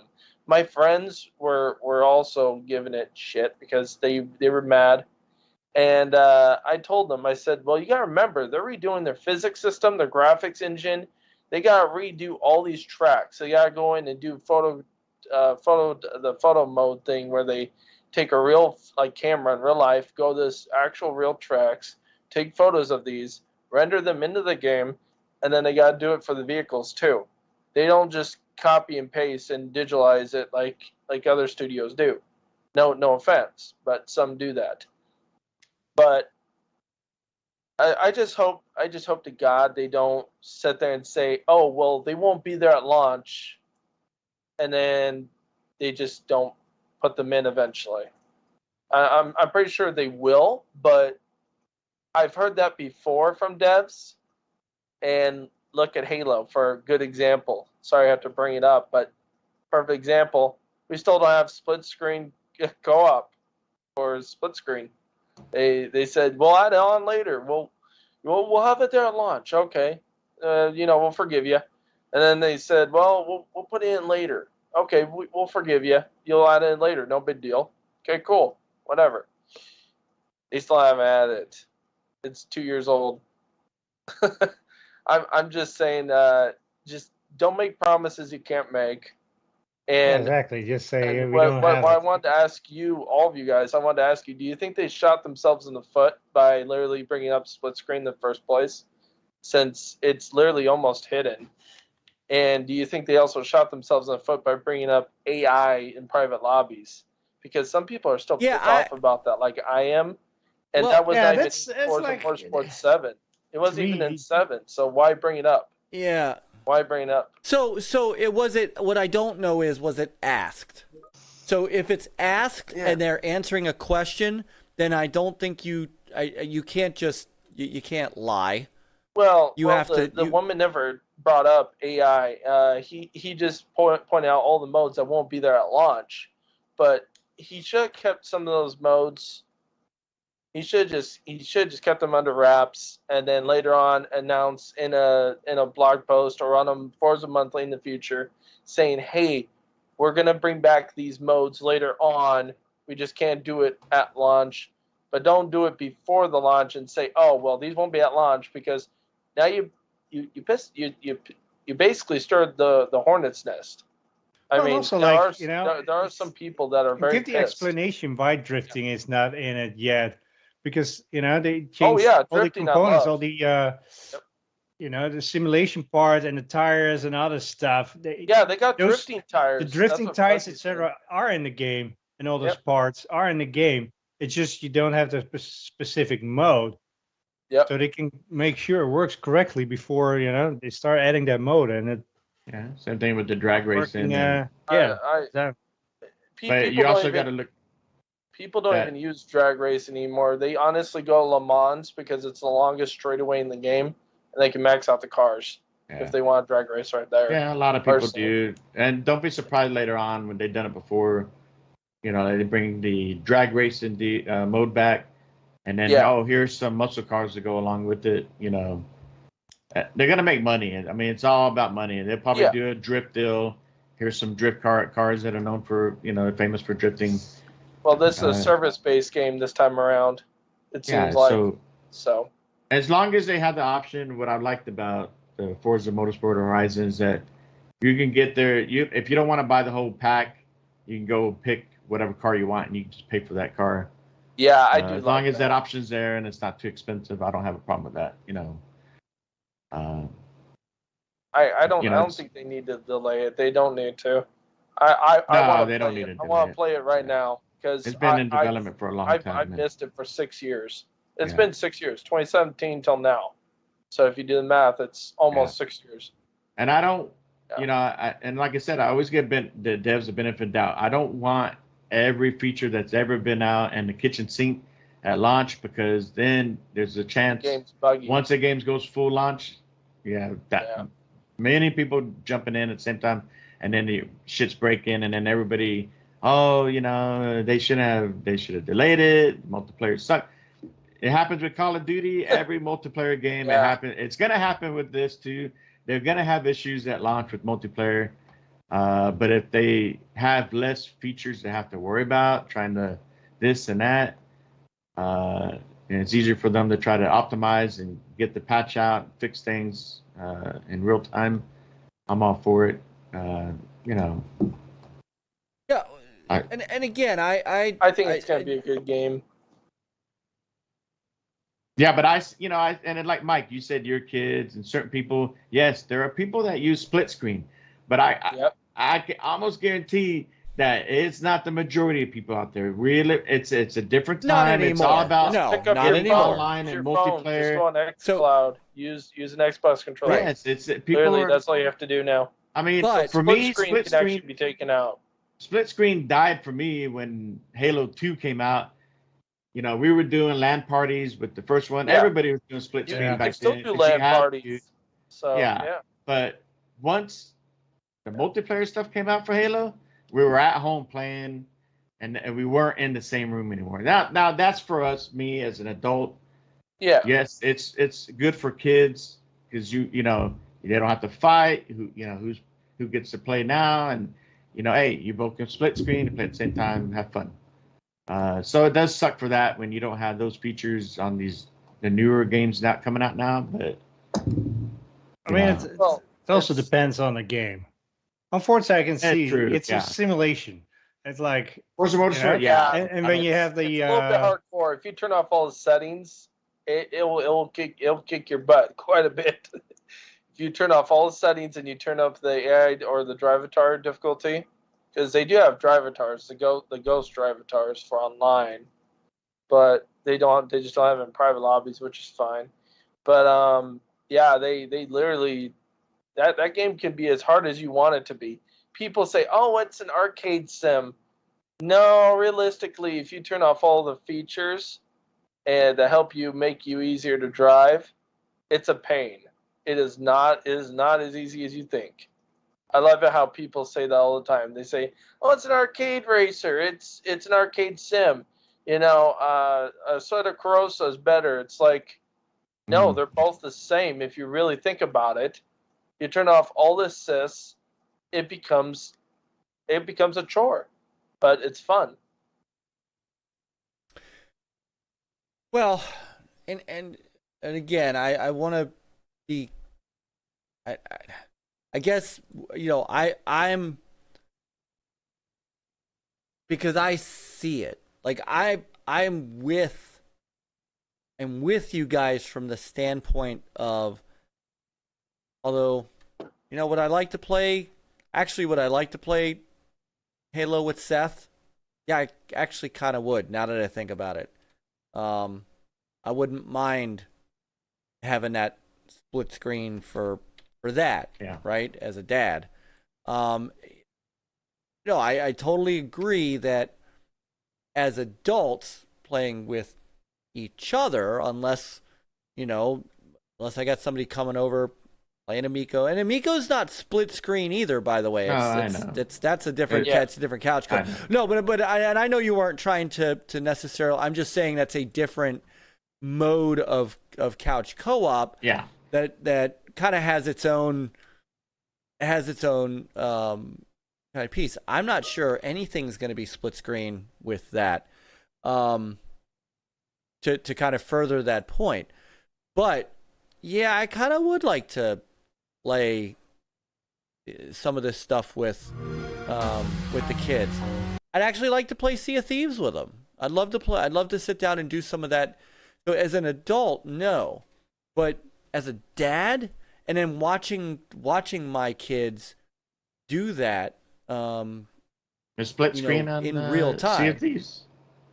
No split screen. I'd have to yank a laptop upstairs and sit it on the table that's and why play they it need to bring out separately. the family plan, and I hope they didn't cancel that because they need to. Right, I did, They and need that's to, another like, good point. It's like you explained, Mike Mullis. You literally said your son's friend grabbed a laptop, literally went on Xbox, and literally played with your son. So they both played together. Yeah. Regardless, so that's a new version. That's a revamped version of couch co-op. But obviously, you can play on your phone, you can play on your tablet, you can play on your TV, you can play on your PC, you can play it on your laptop. So I really don't see that feature. It can live without it, realistically nowadays. That feature can be gone personally, but because you got multiple options, but they need the family plan if they want. If you want to ditch that plan, if you want to ditch that mode, in terms of adding different modes or making the game better, play better, you're gonna have to have a family plan, because it's not fair to families of like 3 kids, 4 kids, 5 kids, 6 kids, 2 kids, regardless. So that's the other thing about it, TJ, is that I can't actually go up and do that with the kids because I don't have that. We both can't play on the same Xbox Live or Game Pass subscription. Do you game share or no? Let me ask you that. It's not the same because that's upstairs is my home Xbox. Oh, okay. I see what you're saying, because I game share with my cousin, and he actually gets shared version of my Game Pass Ultimate. He doesn't actually pay for it. So it actually works for I can't do that too. I can't do that with my kids. But then you both can't be online at the same time, right? No, we can be online. As long as like a I don't multiplayer lose game. internet. I don't think you guys could play multiplayer games the same game at the same time. At the same time, yeah. Like, if you're game you sharing both with have to own someone it, right? or a subscription, yes, you can. The only thing that happens is if I lose internet at any point in time, I'm the one that cannot get online and play any of my games because I'm game sharing with someone else. So that's where the home Xbox thing, that's where you take the risk and reward of that, and you see fit of how you want to do it. But so your cousin is your home Xbox? Correct. And you have to do that with my oldest one time. That's it. Yeah, so you're right. That's a risk. As long as I got online, he could play regardless. But I'm saying if I lose internet, I'm screwed.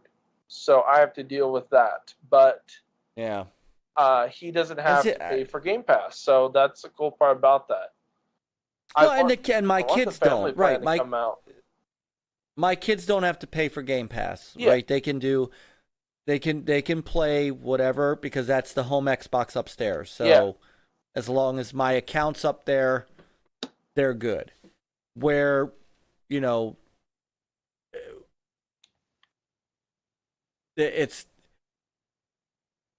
I've played Trackmania with Spencer, right? I've played Rocket League with them.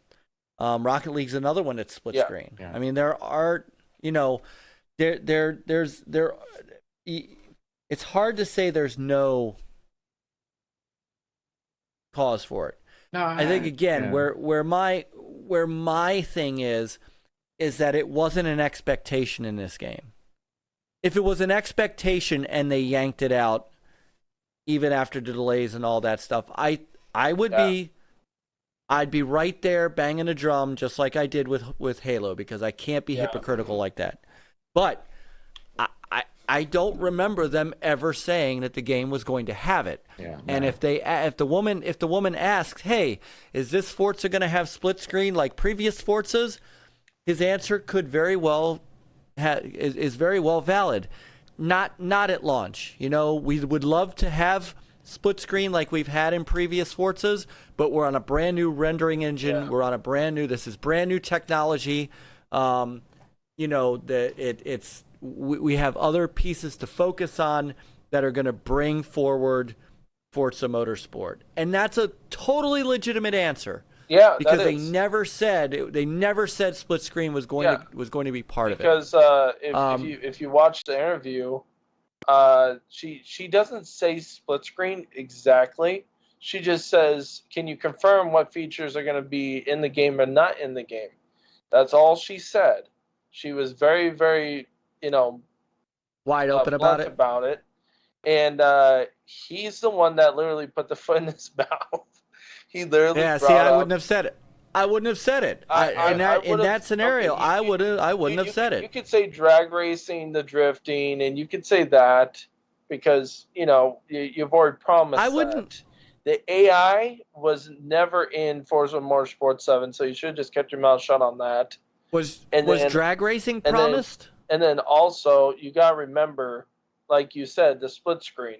It's like nobody really noticed split screen was in Forza Motorsport 7. So I would have just kept that quiet for now until the game releases, and then come out with an actual reason why and actually a deep explanation, whether or not it's development time or whatever. Yeah, I don't even think you need that. I think what he should have done was accentuate what's coming. Yep. And not mention split screen. Let the woman ask, "Hey, what about split screen multiplayer?" Yep. And then you just simply say, "Due to blah blah blah blah blah blah." I think he was too excited and he gave out too much than he was supposed to say in terms of what he wanted to be transparent. I look, we can't fault him for that, dude. That's a really nice thing. A lot of developers don't do that anymore. It's very rare because they don't want to piss off the fan base. Perfect example, Halo. So, I bet he feels bad, but at the same time he's probably thinking, I'm excited to see what the fans think about the game because we've done so much stuff to it compared to the last one. It's literally almost a generation game, like literally, because it's 6 years in development. So yeah, I gotta give him the benefit of the doubt. And you know what? Sure, I want the features too. Don't get me wrong. I love drag racing. I love drifting. I love AI and private lobbies. But you know what? Just patch it later on. Don't delay the game. There's no reason to. Everybody that's freaking out about this, they're not delaying the game. Is a top tier, the best studio for racing games. When it comes to their stuff, they know what they're doing. Kind of like the Coalition does with Unreal Engine. Don't doubt them. They will get the stuff eventually in the game. It'll just take time. Sure, you got to remember that, but that's okay. Everybody needs to stop fear-mongering and saying, oh, well, the game's not going to be good because it doesn't have it at launch. It's like, dude, a lot of games don't have a lot of stuff at launch nowadays. That's just how the generation is nowadays. And games are taking longer to be built. So you're just going to have to deal with it. Either that or, I'm sorry, quit playing games if it pisses you off that much. Because that's just how it is. Well, again, I go back to expectations. I would be on the opposite end of that argument if split screen multiplayer was one of the features and it got pulled. And again, that is a consistent. We argued about it with Halo Infinite. We argued about it with Redfall, which I still haven't played because I'm still waiting on that 60 FPS mode I don't think is coming. They didn't know what they wanted to do with it, and that's the problem. And they tried to change it last minute, and that's what kind of screwed it up. But it's a good game otherwise. I mean, it's got a great foundation. It just needs to be improved. Just like Sea of Thieves, like we've been talking about this whole night. But as they pulled things out of it because they couldn't, it is different than not having it at the beginning and never saying it was going to be there. And Dredd, that's kind of my point. I get that I get that 5, 6, 7, they all had split screen. Every one of them had split screen to this point. It is perfectly okay for a game to change in that way. Not every Halo had. You got xCloud, and you can play it on anything, like literally anything. And again, I also understand the people who are upset that it's not there. Yeah, and I can empathize with that. But it wasn't. It's not. I don't think it's the same situation. Yeah. I don't think it's the same situation. You're upset about it. Yeah. Sorry. Look, I mean, when it comes down to if the devs had the choice themselves and said, look, we really don't feel like we need to implement split screen right now. In the beginning, we got to do this and this and that. We feel like that's taking away attention on other things that we want to do, and we want to do that later. I'm okay with that. Or even to me, improvements. It's not if it costs time and money to do something that really not that used as much nowadays. It is used for some people, but it's not used by the majority. Then to me, I would be like, nope. Give me, you can do it later. I don't see a reason to delay a game for 6 months, a year. Yeah, I get the co-op on Halo, Mike. I get that, right? Because that's a staple. Yeah, I get that for the campaign at least. But yeah, maybe Halo should have been delayed a little longer. But for me personally, I didn't care. But notice we haven't gone back to it. Oh, I have. We did a little bit. I've been playing it. I know. We went. One of the reasons I'm not going back to it is because it has forced crossplay. They fixed that. I'm talking about That's campaign. a little bit of an annoying thing. Right. And I know that Nate will be playing it, Crazy One will be playing it, some other ones will be playing it. Yeah. That just ruins the net code is all messing it up. And the lane seed. Don't forget the lane seed for anybody that's over in Europe trying to play with a United States player. The people over in Europe get screwed over so bad. Yeah, it's really bad. Sir X been at I think Gran Turismo Sport has split screen, but yes. I don't think the other but ones. it's not that good from what, well, at least from what Fuzzy Belvedere says, because he owns all the consoles. I mean, I played the shit out of Gran Turismo back in the day on PS1 too. I didn't give a shit. I don't want to play those games with split screen with people. That's distracting. I don't like split screen because to me it's distracting. Now, depending on the game, what the game is, you're playing with your kid and all that. Okay, I guess, but I agree with you, Chris, because it takes away your visibility on the track. Depending on how big your TV is and all that, it's distracting. I mean, if you got a 60-inch, 70-inch TV, then okay, then it's reasonable, but anything smaller than that, it's going to be a pain. You're not going to. Thanks, Cyber. Yeah. Well, I appreciate that, brother. We're not Cyber. saying nobody plays split screen. There are a lot of people who play split screen, but the majority don't, and I don't think it's worth the money to try to implement split screen if the devs are going to have trouble with it at launch. So I don't.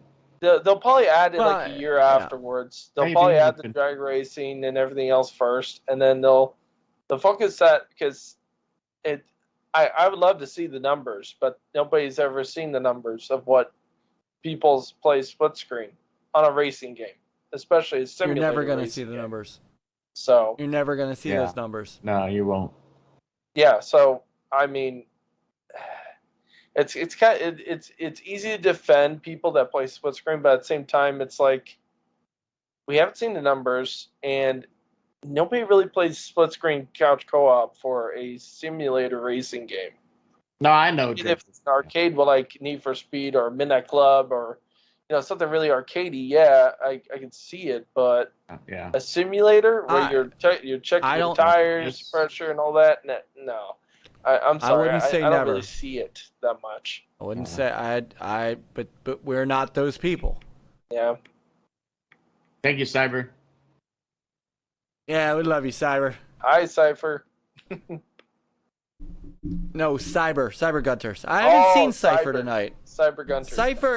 Cypher retweeted, but I haven't seen him on. No. And by the way, thank you. Welcome. Thank you to the demand.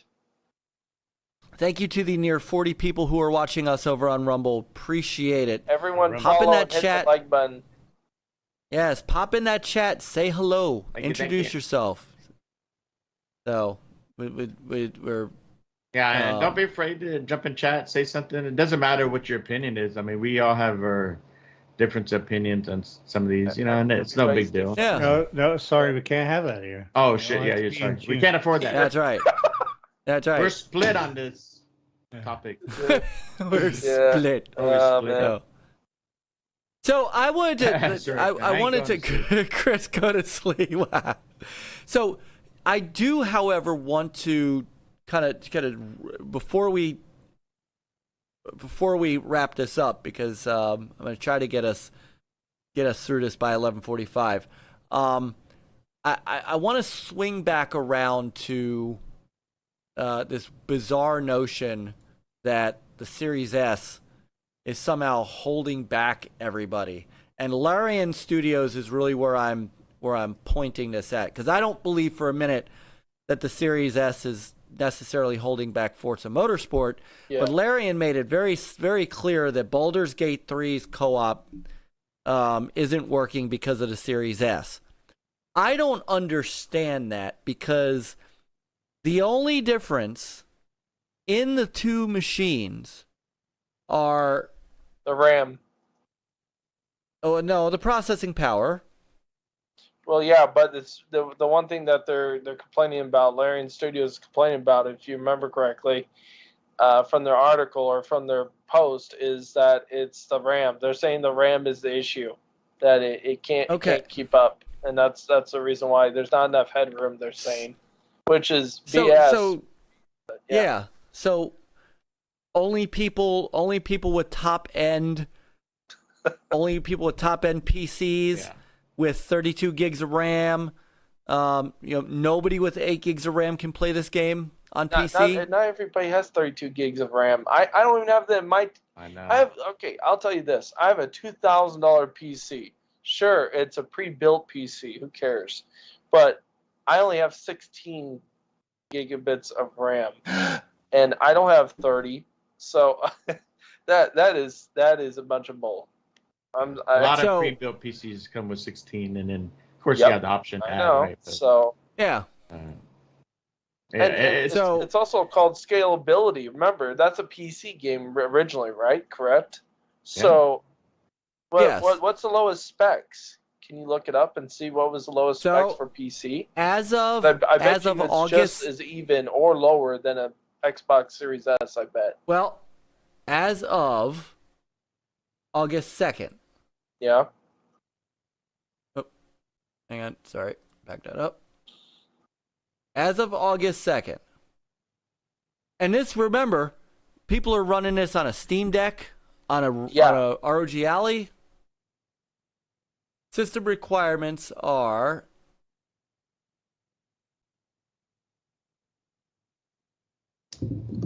Here we go.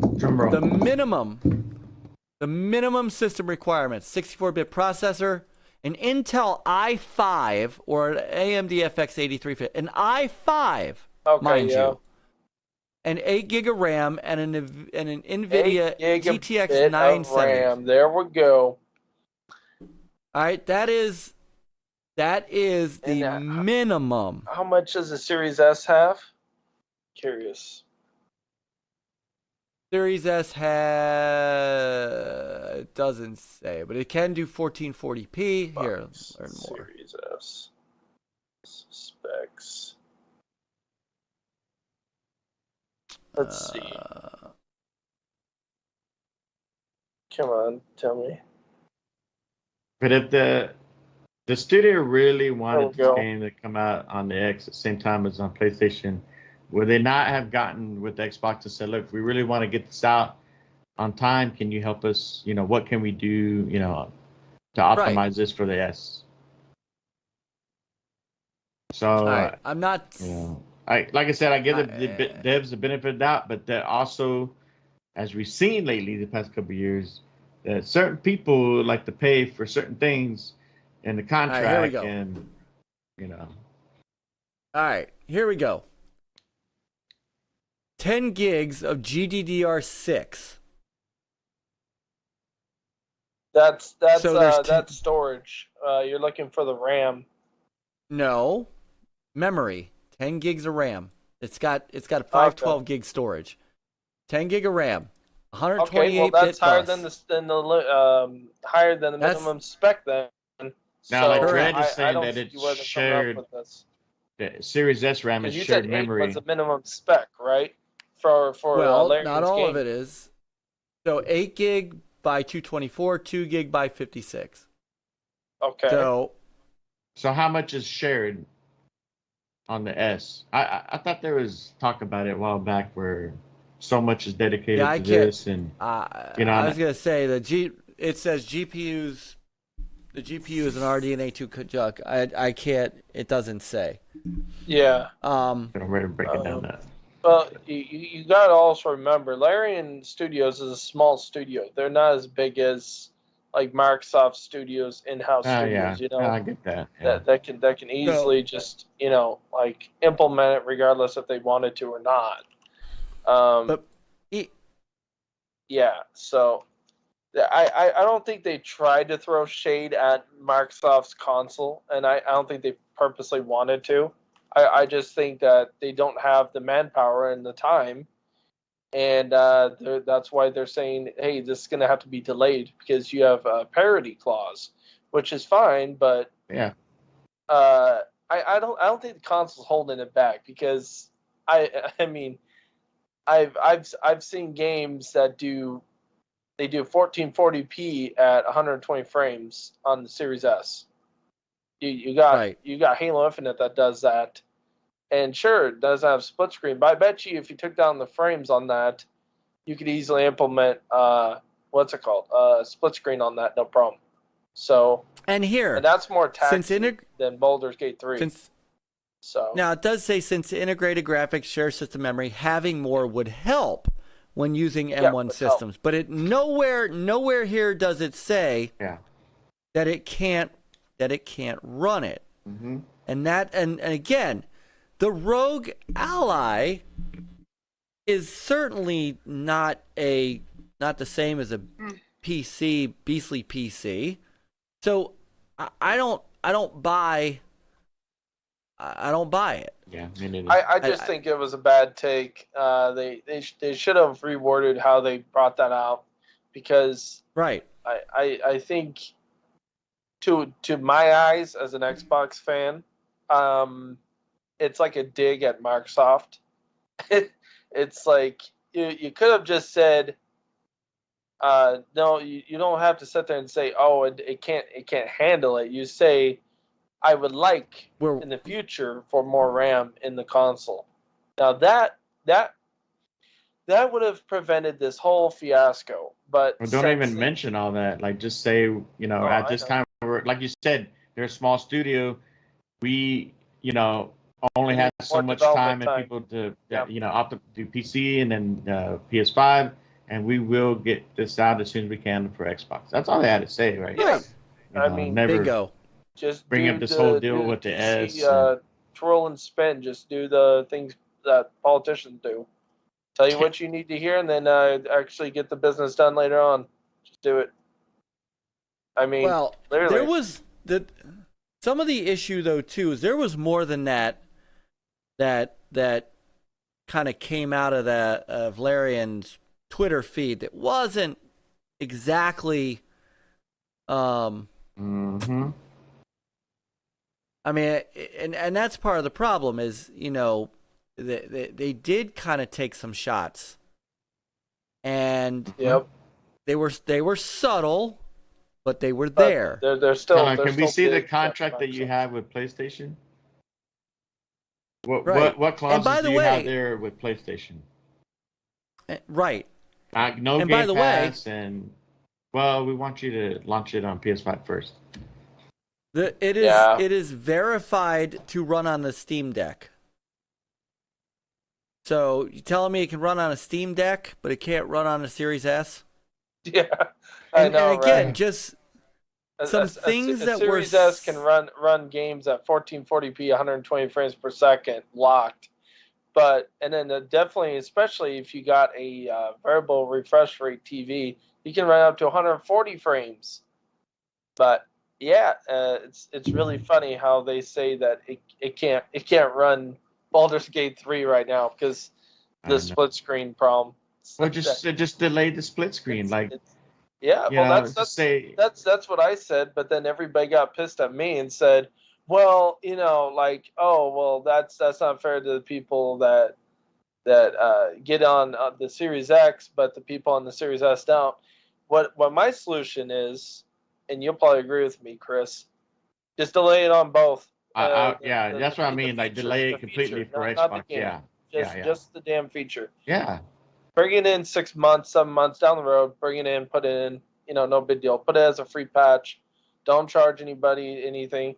Hey, what? Knock off $10. Right. Knock off $10 off the additional price, and people would be fine with that. They'd say, oh, "Okay, I'm getting a little bit cheaper, and the feature will be added later on." Okay, cool. And forgive me because I haven't played it. Yeah, I haven't don't play PC games. I never played Baldur's Gate, but it looks good. I'm not a Baldur's Gate main guy. I'm a Baldur's Gate Dark Alliance guy. Okay. Does the PC version have split screen? It does, and you know what's funny? Okay. It's with controller. They don't do it with mouse and keyboard. Yeah. So if you can do it with controller on PC, why can that not be the same for this? Because Chris, remember just what you just said. Just remember that, and then just apply it to what Mike Mullis said earlier. Because he said the minimum specs on the computer is 8 gigabytes of RAM, and the Xbox has 10. Yeah. So that is a bunch of BS, and I'm getting tired of studios coming out with this. I think there's more there than. You know what? I don't want to go down this road, but I know. Studios are literally the ones that come out and say this BS, and then we, as fans, we can put this 2 and 2 together. We're not rocket scientists. We're not PC builders. We're not developers, but we're putting it together in less than 10 minutes in a podcast. I mean, that's pretty sad. I just find it funny. A lot of these studios are throwing digs at Microsoft about, Series S is holding the gaming generation back. We can't do this, we can't do that. You're starting to sound like IGN, and I hate to say that, and that might come off really aggressive to everybody in the chat, but it reminds me of IGN. Literally, that does. With this whole ABK stuff, there's a lot of stuff that's come out. I'm really tired of that stuff. I do think there is. Obviously, Sony wants to be the dominant console. Yeah, I get that. They want to stay on top, they do it because they got to make Xbox look bad multiple ways, and it's like a constant. Even if wheels in the background, even if Forza Motorsport came out with every feature you could think of, split screen, co-op, whatever, blah blah, and they will find people will find something. There does seem like there is this movement to continue to harp on Xbox with every game in this. And I'm not saying that Xbox is innocent, that they have made their mistakes, right? Obviously, management, this and that on certain things, but it just seems like it's every game, every time. There's always something. Xbox can do nothing but bad, apparently, and PlayStation can do nothing but good. And then you see IGN, like Jasper exposed them. Hey, you show these games. Obviously, they're also coming on Xbox, and then they try to play, and then they try to play it off. Oh, we're sorry, we forgot. Like, no, you didn't. You're IGN. Even got it 4 times. It's a minor mistake. They said a minor mistake on our end. I don't like getting involved in the whole, the console wars and all that. But Sony, like I said, after before even the BK deal. A lot of stuff that came out, yes, there's always been suspect, this and that. Sony plays dirty, and then you see a lot of these stuff in the contracts. Keep it off Xbox, keep it off of Game Pass, and this and that, and that's fine. they could pay for all that. But then all those years, everybody kept saying, "Oh, look, Xbox has no games. Nobody wants to do anything." But yeah, because they're being paid to keep it off of Xbox. Yep.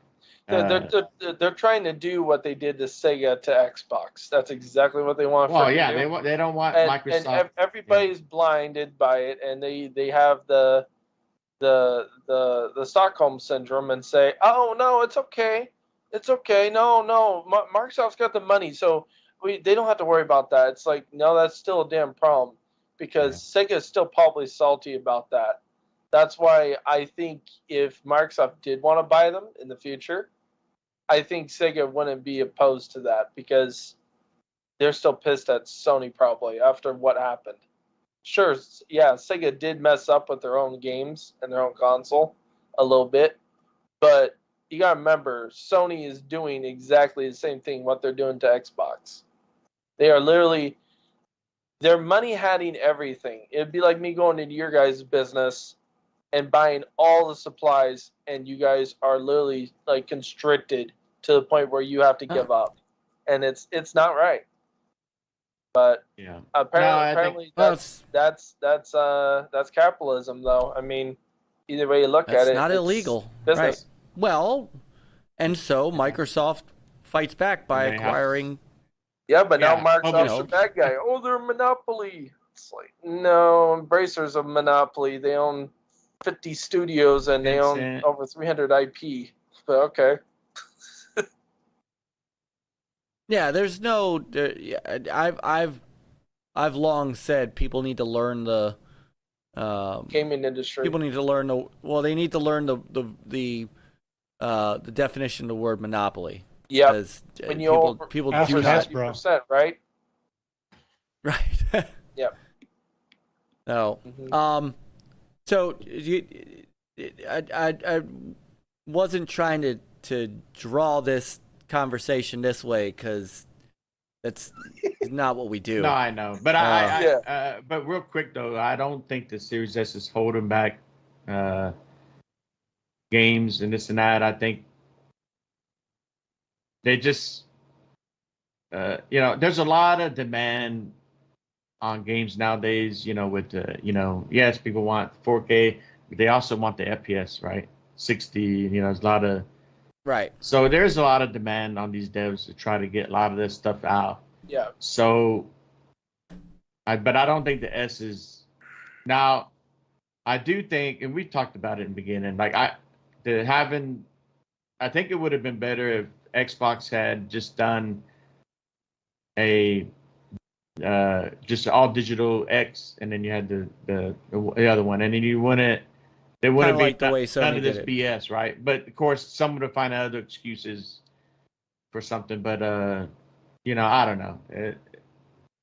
Hey Chris, do you think that they should have just done a parody only on first party games that they own under their own umbrella, and done just normal, like what we were discussing, where you could just delay the feature on third-party games? Yeah, I think that would be a lot better, personally. That makes more sense. If you can't get the feature to work at launch, then delay it. Yeah. And we'll work with you.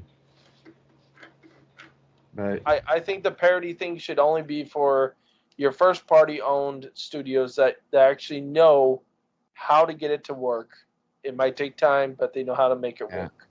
And it's done very well on PC, right? So it's like, hey man, a lot of people are excited with Baldur's Gate 3 on PC, and it would have been even better if it was also coming out on both PlayStation and Xbox.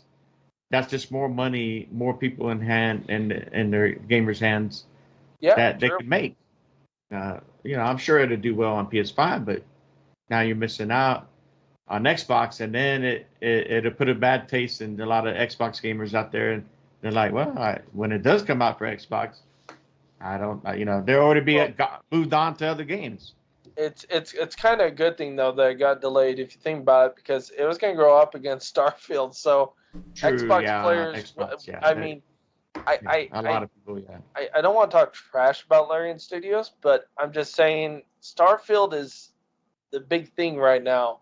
You can literally say it to a stranger, and they know what it is. They may not know all of it, but they know the gist of it. Yeah. So That- it's in the zeitgeist. And for Dreadful sure. made a good comment in there is that that the net, the negativity coming out and all this is bringing, free advertisement to motivate studio for them, right? It's good for Larian absolutely. Studios. It's good for it's still good for Xbox regardless, even if it is negative. I mean, you're getting word of mouth to other people. They're talking about Xbox. I mean, the PlayStation fanboys, the hardcore fan base over there, they like to talk about Xbox. They're talking about more about Xbox and Starfield than they are their own PlayStation, which is funny. But either way, it's publicity and it's marketing regardless. So. It is, yeah. It's got everybody talking about it, right? Yep. I mean, nothing against Baldur's Gate, but that's never really been a game on my radar. So yeah, me too. Here it is. Now it's being talked as the game of the year, and it could be. Well, it could be. I mean, it could get a nod. Like that definitely wasn't on anybody's radar, right? Until So, hey, even if it deserves it, albeit. Yeah. Yeah. Well, I thought Hi-Fi Rush was a game of the year candidate, and it. Hey, what about Hogwarts? Everybody forgot about that damn game. Yeah. Well, that's the bad thing about when the games come out early in the year or in December. Dead Island 2, that's another great game. That game had no business being good after being, handed off by 4 studios, 10 years in development, and it turned out great actually, which was a big surprise to a lot of people. But yeah. Yeah, I know Peter and Nate really enjoyed it. Yeah, fantastic game. I enjoyed it, loved it. Yeah. All right. So we're now at midnight. So I'm good. Yeah. Good conversation though needs to be said. Very true. So yes, Nate says, doesn't Fortnite have split screen on S? Good question. I don't know if it does or not. I don't remember. Yeah, I don't recall that either. That's what I'm saying. It's like, who talks about split screen? Everybody's like, I'm on my phone, I'm on the Xbox. Because you can play Fortnite everywhere. You can play it on the damn browser, for God's sake. Yeah. I mean, let's be real. Yeah. I mean, Yep. and it's only $1. They brought the dollar promotion back, by the way. So because they just acquired ABK, well, technically, so they're gonna want to get everybody in the Game Pass pronto, especially with Starfield, Forza Motorsport, Call of Duty. So yeah, they brought the dollar deal back because they want to get everybody in. That's casual. And then, Dreadpool makes another good point too, is that, people saying Series S is holding back games, but we can make games for PS5 and PS4. Yeah. And you notice that lately, Right. Yeah. They're like, hey, this is now coming on the Xbox One, and it's like Hogwarts. Yep. It's like they did say before, hey, this is gonna be delayed. Well, why even bother? And Jedi Survivor. Xbox One has less RAM, worse CPU and GPU than a Xbox Series S. But yet again, they're saying that they can port that, but yet again, they can't make it for Series S, so they're going to delay both. It's like, oh my God, come on! I'm just tired of that. Jedi Survivor. It's Xbox a joke, One man. and PS4. It's a joke, and you know what? I don't know if they want more money. I don't know if it's because they're too small of a studio. I don't know if it's being taken out of context or someone just made an oopsie by saying what they said. When it comes down to it, it's BS. All 4 of us did the math, and it's totally doable. I mean, it's not rocket science. It's right there. It's right in front of their face. And if they can't figure it out, then I'm sorry. They're a great studio, but they're obviously not that great if they can't figure that out. We figured it out, and we're not devs. We don't code. And we're just on a podcast talking, and we found it out. That's sad. Well, X cannot spell your name right for nothing. Oh, maybe he's It's talking on about the the game screen. Gris. He's talking about the game Gris, not He's Chris. on his name is literally on the screen. Say X. his name. It's Chris. It's Sir X. First he spelled it. Back to you, sir. First he spelled it CRISS. He's having a cigarette, or he's having some. There you go. The wacky weed. Yeah. And see, there you go. So they could have asked for help. It's all good, Sir X.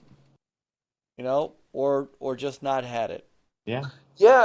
They should have just asked for more help right from the jump, and they should have just never even brought out this damn article in the first place. Yeah, like ahead of time, right? It still puts a light on them regardless, good and bad, and it just pisses off a lot of the Xbox fan base. It's like you got people that actually build PCs. They're looking at this like this is a BS article. It's like you're full of it. You know you can actually do it. You just don't have the manpower, and you don't have the time. So don't blame the console if you don't have the developer and the manpower to do it. Yeah, they could have just said that. Like, hey, you know, we don't have the resources to. Yeah. Literally, don't point fingers. Yeah, it is a bad look when you start doing stuff like that, and then it's like later on down the road when Xbox says no to publishing one of your games, I wonder why. Yeah. Right. You know, well, don't burn those Microsoft's bridges. been burned in the past. Platinum Games. Yeah. I mean. Yes. It's. They got to be careful. But also too, when you go to first party, and I love Redfall, but if the story is true that you know they were struggling with the 60 early on. And if they did not get to Xbox in time early on to say, hey, we need help, well, then that's Arcane's fault. That's management. That is Arcane's fault. Everybody still blames Xbox for that. It's like, dude, that was halfway in production by the time they bought it. It was already, and they weren't going to cancel that. It was originally going to be a looter shooter. They are known for, and I'll say this real quick to sum it up, they are literally known for making single-player, linear, awesome games. Yeah. First person. I love Prey. And so they literally went on a different game engine. That's what people forgot to remember. They went to a different game engine they've never worked on, and then they also made it multiplayer co-op, and they made it open world, which was beyond what they've ever done. Yeah. And so that's why I laugh at people that say, "Oh, well, it's Xbox's fault. That's why it turned into a dumpster fire." It's like, no, they literally went so far out of their wheelhouse, they're not even recognized as a studio because of that. Because they're known for like Prey and Dishonored, not this. Yeah, but they messed up. It's like you gotta cut them some slack. I mean, they literally at the time they needed gas games because they were hurting money-wise. They were going to shut down the studios. Well, ZeniMax, I think they made that just like with the Fallout 76. They're like, hey, well, we need this. We need this type of game. And they called Phil Spencer, and he had the guys go over and help Fallout 76. Literally, yeah, he did. It's been on record saying Arcane could have had that same. You know, it's we gotta hold these devs accountable. I mean, first party, third party, that they don't. You know, they gotta work with. You got someone like Microsoft, right? And you can't blame your game. It comes down to how you manage your studios. If you're a boss at your work, you have to keep everybody in charge. You have to keep your deadline in charge. And if you're afraid to ask for help, well, I'm sorry, but that's a you problem. Not ask for help and listen to your developers. Listen to the people on the floor. Listen to the fans too. On. Yeah. If the fans can prove that you could easily fix the problem you're having problems with, there's something wrong. Yeah. If the fans can figure it out in less than an hour, just off of looking at the specs and everything, like we did, it's crazy. This gaming generation's gone crazier than I would expect. It has, but it's gotten better as far as like many games. It's gotten better, but as far as the gaming wise, like the responsibility, games and they need to buckle down and just stop pointing the finger. Personally. All right, and on that note, I am going to wrap up our show. Good conversation on this too. Yeah. Yep. So, So, brother TJ, glad you could make it with us tonight. And Yeah, look, you made it the whole 2.5 hours. Yep. You did it. I could go for 6 hours. I play games for 6 hours, so I can manage a podcast for 6 hours. We're not going for 6 hours. Oh, I know. I didn't get my nap today, sir. Yeah, so I know it's later for you guys. For me, it's only like 9. Yeah. So yeah, I get it. Oh, that's right, because of where you are. No, it's midnight here. It's 11 o'clock where Chris is. So I'm gonna start wrapping up. And but no, it was great to have you on tonight, TJ.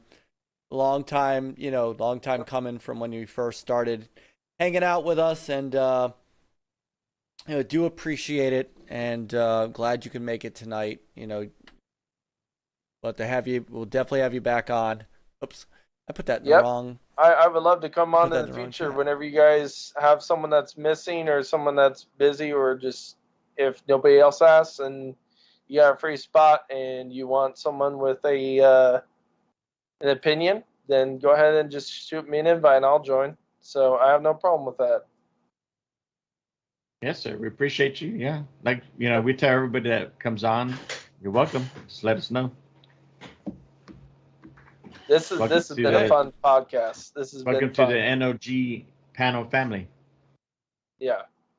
Yeah. Put you in a rotation for when. Okay. So you're gonna have to fight with Sir X, man. He's already asking for it. I know. You gotta fight him in the chat. He's gonna hit you him on the panel. He's gonna hit you with a trank dart. Is what he's gonna do. You know what? Challenge accepted. He's gonna be like, no, TJ, boom. He's gonna shoot me with a trank dart, and he's gonna be like, no, my turn for next month. If I stick to my trend, every other week see you every other week, but yeah. There you go. Cyber Gunter, one more hour. We're not in one more. Don't worry, we're not playing Halo. One more. It's still one of my favorite. Like a zombie. Just sitting there playing until you're like no, that's so. Back when Mav was doing Halo nights after his Friday night show. Start doing that again. Him and Noof Nukem and also Boomstick. They all need to start doing that again. That's where I met guys like Gunter and AssassinLupa and those kind of guys, and that was our first. I said, I gotta go. One of those game nights because I was in all 3 of those community game nights. Probably. Oh, Peter. He didn't wait until after I got the. Oh yeah. After I started the $2 super chat. One more time. We're gonna celebrate. One more time. Oh my God. Brian says, "Where are the puppets?" I have no puppets, sir. No, you're the puppet. Oh no, you I'm telling you, last night's Retro Roots was one for the books. I'm about to go back and check that out. It became an episode of Crank Anchors very quickly. I'll have to listen to it tomorrow while I'm at work. It'll give me something to do. So, and speaking of which, don't forget, guys, to check out all of our Gamers United Guild channels. They are in the description below. And even though we are winding down the YouTube side of things here, share it out and we'll still continue. Yep, we will still continue to. We don't even have last week's anymore. Fred, you literally put it in as we were all closing our chat. I don't even know if I can find it. You should be able to. Have you played with Dreadpool on Xbox? No, I have not. You should. He's a cool guy. He's been in our chat. He's been in our Dreadpool with I played with. Who's yanking crank?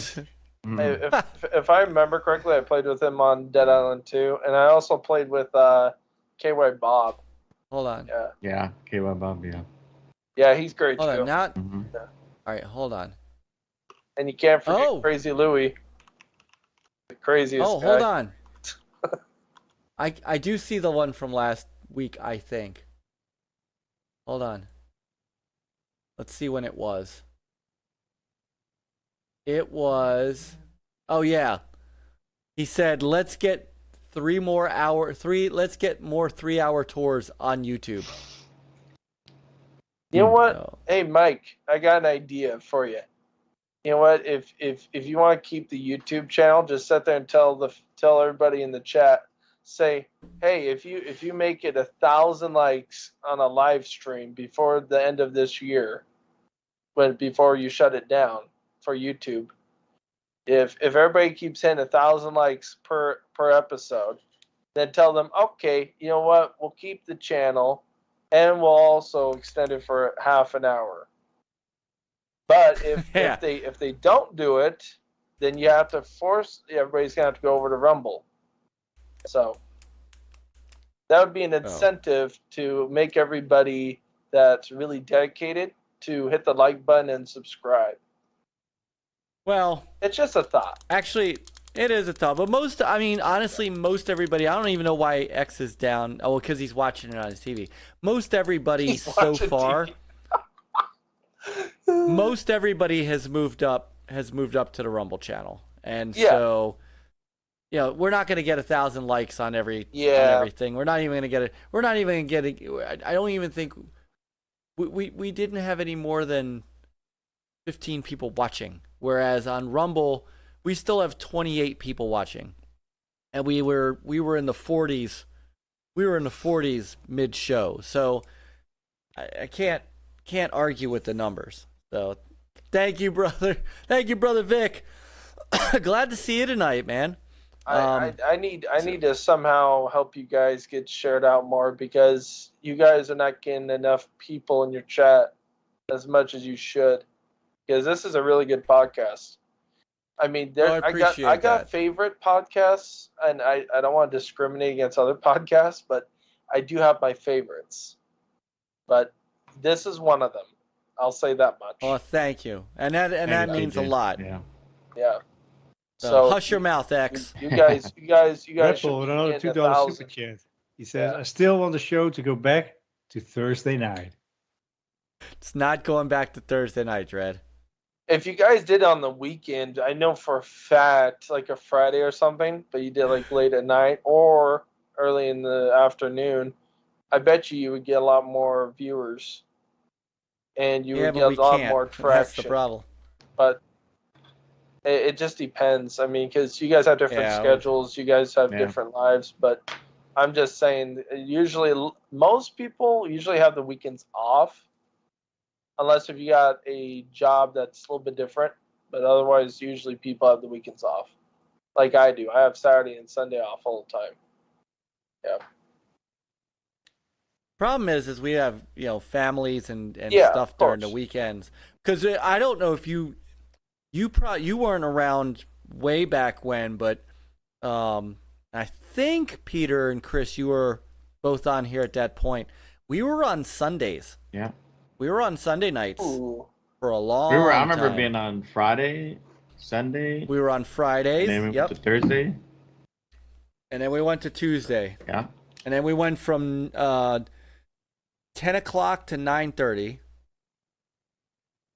Oh, no, we went from 9 to 9:30. We were 10 o'clock on Fridays, 9 on Thursdays, and then we settled on 9:30 on Tuesdays. So... Yeah, I found your channel last year, and it's funny. You know what? A lot of people say, "Oh, well, where do you hear us from?" And people will say, "Oh, I got it from Twitter or something." Me, I'm getting it from other podcasters I know or podcasts I've been on, like Retro Renegades. They've mentioned you before. Boomsticks mentioned you before. Gaming Circle podcast with Qeorge and Everborn Saga. I've been on their podcast. I did it once and it was too early for me in the morning, so I haven't been back in a while. I need to, but it's just so early in the morning. But so if you guys want to find NLG Gaming, you need to go through all your inner circles and share this out. Because that's how I found this podcast and why I'm on as a guest right now, is because I found them through all my friends that are in the community. If you do the same, they'll be grateful for it.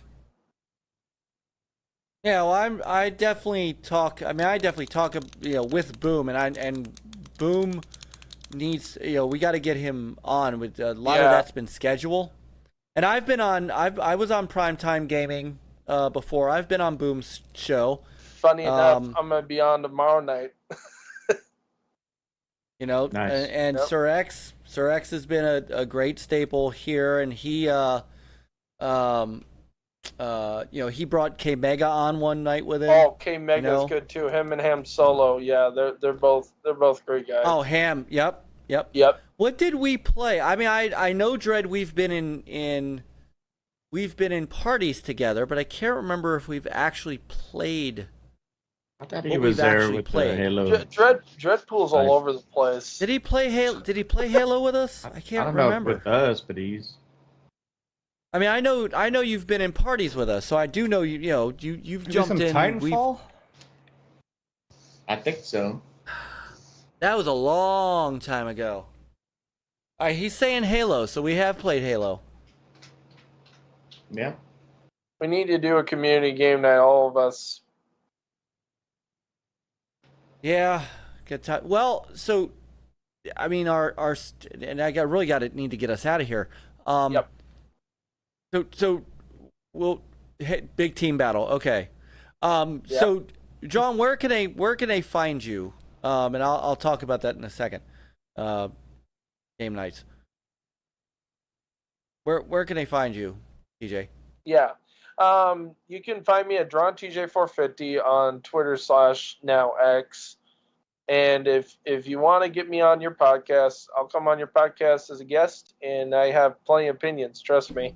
If you want to find me on Xbox, just type in DrawnTJ all caps, and I'll play any game you want. I mean, I pretty much own all the games you're probably going to think of. If it's Forza, if it's shooting, racing, strategy, or it's a horror game, I'm most likely going to play it. I probably won't turn it down. Either that or I'll have it installed regardless. But yeah, that's where you can find me. And everyone, please hit the like button and subscribe on your way out. Thanks for having me on. I really appreciate it. You guys are awesome. It was nice meeting you guys and being on the podcast. Hell yeah, TJ. Appreciate it. Yeah. Yep. Thank you. Absolutely. Yeah, it's great having you on. Yeah. And yes, Dreadpool is correct. We have also played Abico together. So, and we have met, and we have broken bread. Not on his thing. Well, no, technically we've done a broken bread with Dread. This podcast. We technically did an episode of that in my car in Pennsylvania. So you both survived. That was great. That's right. Cyrus is still traumatized for life. So, Peter, where can they find you? You can find me here on Tuesday, 9:30 p.m. Eastern. And you can find me, put it in the chat. I create a little link tree, HKT60. That's where you can find them all my socials and my gamer tags and PSN. Nice. All right. And Chris, how about you? You can also find me here sometimes every Tuesday on YouTube and Rumble. Sometimes every Tuesday. And of course, Xbox, Fastback 6768. And on the X, you can find me on there, Fastback 6768. Right. And of course, me also here on the original Next Level Gaming show, Tuesdays at 9:30. In case you didn't know the first two times what time the show was on, 9:30 Eastern. Hey, Mike, drop your gamer tag in the chat, because I didn't know how to spell it last time. That's why I still haven't added you. All right, here it's yeah, because then I'll take a screenshot, or I'll go from the link and it'll automatically go to the Xbox app. There you go. Stinger NLG is my Xbox gamer tag. So you can also find me on Twitter at NLG Mullis. You can find me on Xbox at Stinger NLG. You can find me on PlayStation at the original NLG. On the Atari VCS at NLG Mullis. On the Switch at Nowhere, because I don't play on the Switch. And you will find me here on Thursday night. I haven't figured out what I'm going to do yet. I might keep going through Quake 2 because I really had a good time with that. However, I also got RetroArch rerunning on my VCS, and I kind of want to show off the X Arcade stick working with the old Sega stuff. So I haven't figured out exactly what stream is coming on Thursday. I'll let everybody know in our locals. Please don't forget about our locals channel, by the way. If you are on Rumble, click down below us. Join our NLG family. I did put that link in our YouTube description. So if you are still an NLG channel member on the YouTube page, please come over to our locals. Sign up for as a supporter there. It's the same $2 a month. We are not changing anything. We are not raising any prices. And I'm going to be starting to do some very, very cool stuff, including an Ask NLG private thing that will then be answered here on the show. When you sign up for locals, then cancel your YouTube membership. Once we are dormant in January, memberships will be turned off as well, because it's not fair to make the channel dormant and then you guys pay us. So Friday, Peter, I don't know what we're doing yet Friday, but Friday night with Peter and Myke will be our multiplayer stream. We'll do something. Drizz keeps asking for Fall Guys. I let him down last weekend. Let me know what game you guys are gonna play Friday. Okay. Yeah. It's typically an open night. We've been doing Exoprimal. We've been doing, now if we do Remnant 2, that's usually Peter, me, and Rick Lagnese from Fextra Life. But if we do Exoprimal, there's 5 spots open in that. I could be convinced to do some other stuff. So we'll figure out what we're going to do on Friday. And then I'll be back next Monday with Mike's Monday Night Retro. And we'll do, if I don't do the RetroArch on Thursday, I'll do it on Monday. And then we'll be back here next Tuesday night, 9:30 p.m. Eastern Standard Time for another NLG show. Thank you, everybody. X is saying Titanfall on Friday, and Peter, there's one more.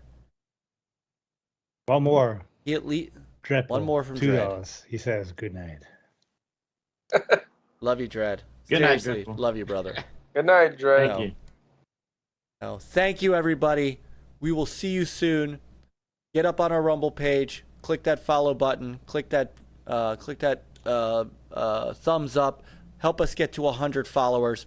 We will see you soon. Pick up a control. Hey, Salvatore, you caught me in the middle. Damn it! Dread. Another Dread pool. Another $2. You can't read that one because it's wrong. YouTube graded them. They want to prolong the show for another hour. I know. 8 people on YouTube, 23 people on Rumble. Sorry. Pick up a controller. Get some gaming in. We'll see you very much later. Play on, gamers. Adios, gamers. Have a good weekend. Don't do it, Dread.